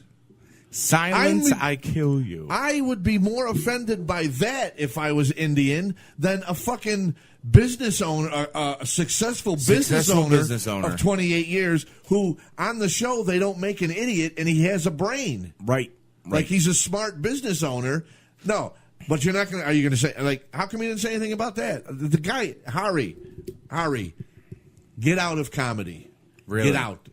get out. You're giving comedians a bad name. You're giving you're going to ruin it for future Indian comedians because they're not going to. They're going to. I hope he's not another Hari. Yeah. I hope this guy's more of an Aziz or more of a Russell Peters. Yep, somebody that's like a team Go player. to these other Indian comedians that are your friends. Sit down with them and ask them to help you write comedy. Ask them to teach you about comedy because you don't know a goddamn thing about it. Right. I'll sit down with you and teach you about comedy. Right. You need to watch some George Carlin or something. Do something. Or just get out of it completely. Go open up a convenience store. Yeah. And rename yourself Apu. Yeah, the last one, the final contradiction. Ba-da-bum-bum-bum. There has been undeniable progress for South Asian American representation over the last decade. I mean, Aziz has a show. Mindy has a show. I certainly deserve a show. No, you don't. However, we still have room to grow considering I know almost every South Asian American in the media. And half of them are in this film. Okay. Wow. So, right, everybody's got a show. Except But you. him. But him. Take He the doesn't have a fucking show. hint. Take a hint. You're not funny. Right. And, like, final thoughts. Final thoughts? On it. Oh, I want to mention, too, now, at the end of this video, documentary. Yes. He punches out. Oh, yes. What is it? Just some, cutout. A cutout character of Hank Azaria and Apu. So, yeah, you want to get Hank to do your documentary or talk to you, and then you're going to punch out an image of him at the end of your documentary like a tantrum-having, whiny little fucking kid who doesn't get his way. Right. Stop it. Grow up. You're fucking 35, 36 years old. Grow up and act like it. Learn how to be a comedian. Learn how to get laughs. Ask your friends how to write jokes. Ask your friends how to be tolerant. Because you're not tolerant of anything. And that's why your comedy fails. That's why you don't have your own show. Right. You'd be lucky if your friends Aziz or Russell Peters or whoever else put you on one of their shows. Yes. As a bit character. Oh, that reminds me, too, of a character. There's a little show that's very successful called The Big Bang Theory. Do you have a problem with the actor who plays Raj? He probably does. Because he does the patanking, too, talks like this a little bit. Maybe it's not as extreme as mine, but he does the little patanking, and he kind of talks like this. So do you have a problem with him? Are you going to go after him for not standing up for Indian people and saying, I'm not going to patank. I'll just be on the show as Indian person. And then when he talks to his parents on the computer, Raj, the character's name, I'm sorry that the actor's real name is slipping my mind. That's okay. He didn't know fucking Maine-ass people in Indian culture. That's right. I'm talking right now off the top of my head. Yeah. So, yeah, if I can't think of the guy's name. And you had no I didn't Indian have time whatsoever. To do research like he did to put this fucking thing together to find out Listen to me, people's jerk names. off. Exactly. You're a Listen jerk to me, off. jerk off. Yeah. But no, I urge everybody out there, please send in your comments to us. Please, bmtalk02@gmail.com and bmtalk02.com. At gmail.com. Oh, yeah, and the website. bmtalk02.com. And the Facebook, drop comments, anything. If you watch this video on YouTube. Give your fucking comments on it, yeah, please. Subscribe to that. Well, I don't know where the fucking thing's going to be, so I'll just point everywhere. Subscribe to it. And please comment. Let us know. Do you agree with us? Do you not agree with us? Right. Anything, because this is, I don't know, this is something that has struck a chord with me. I mean, I love The Simpsons. I love comedy. And it struck a chord. Like, at first, it didn't strike a chord until I watched the documentary. Yeah, we watched this documentary. And I was just like, hey, there's this guy who's got a problem with Apu. Let's check it out and see if it's that. Right. And I was just like, wow, the contradiction, the lack of thought process, the misunderstanding of what comedy is by a comedian. Right. And Like, I can understand a little bit, okay, but I don't get what your problem is. He's a bit character. I don't want to go through, we went through your whole thing, and I think we've picked it apart. It's terrible. Your documentary. Dude, the review of the documentary is an hour and a half long. I think that we've covered enough about it's why we think that this guy Harry isn't a very good comedian or documentarian. Absolutely. Like, it's not good at all. So go find out for yourselves and leave us a comment. We're going to have more. We're going to be filming the shows now, so you can go up on YouTube and you can watch us now and see us in all our glory.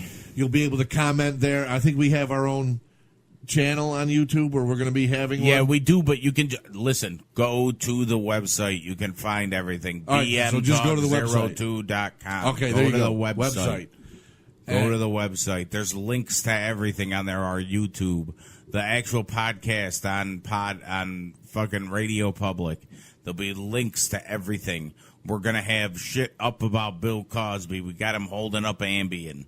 We're gonna have this up there. Oh yeah, we're going to war with Hari. Yes, so the more Hari is, people you get to share this, and the more popular it gets, we're going to war. And maybe I might just cut this part out that we've been talking about the fucking movie and just put that up as its own fucking his own video. Yeah.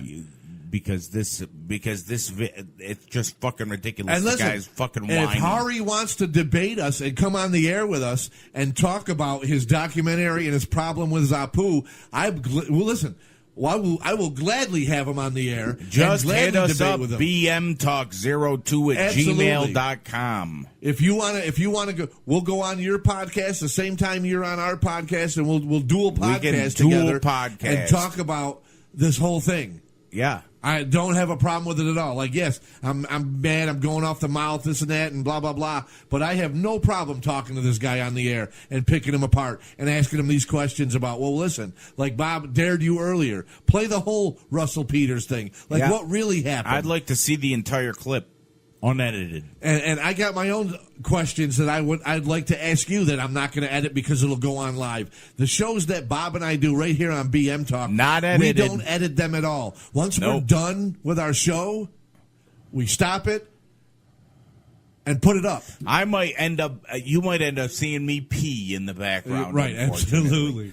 Unfortunately, we have to watch that earlier because if it is, we're gonna have to watch that. This has been. We might have to. We're gonna have to put a black bar over me to fucking. Oh no! Wait, Hari might get offended. We'll just put a bar. Oh yeah, Hari. We'll just put a bar. Hopefully, over me. Hari doesn't have a problem with people with MS who have to pee in a carafe. Oh yes, so he's he's got to go off camera because it would be kind of rude if he just stood up, pulled his dick out, and pissed in his carafe. Yeah, let me pee in my carafe. So hopefully, Hari don't have a problem with that. Let's hope. So I would say we got everything out that we wanted to get out about this fucking movie. Yes. Or this documentary. Oh my God, so much work. Oh, we did work. We did research. Work last night. It was great. We should have stopped watching wrestling, but we didn't. We should have, but we didn't. We continued to watch wrestling and then fucking fans. figured out this Hari situation. And because... But that's why you're getting the show on Saturday rather than Friday this week because of all the research and clips we had to pull and everything else that we wanted to put together. Because I said I wanted to make this an intelligent argument toward this guy. Right, and you know what? We're not going to feel like shit after this episode. Absolutely not. Because we've actually fucking researched this. We pulled clips from it. We didn't edit any of these clips. We pulled the clips. Yes. And then we just cut the part that we wanted. Yes. It's not edited a certain way. This is actually, if you watch the fucking documentary, the clips that we pulled are legitimately from it. Right. We didn't cut things to make them say certain things. Absolutely They're not. actually cut from the fucking documentary. And I would say this is how you fucking review something like this. Absolutely. So, with that said, I'm out. I got nothing else to say. Yeah, no, I'm out. Again, check out the website, bmtalk02.com for everything. Everything, bmtalk02.com. Check it out. Check it out, and we're going to leave you with something different than we normally leave you. Yes.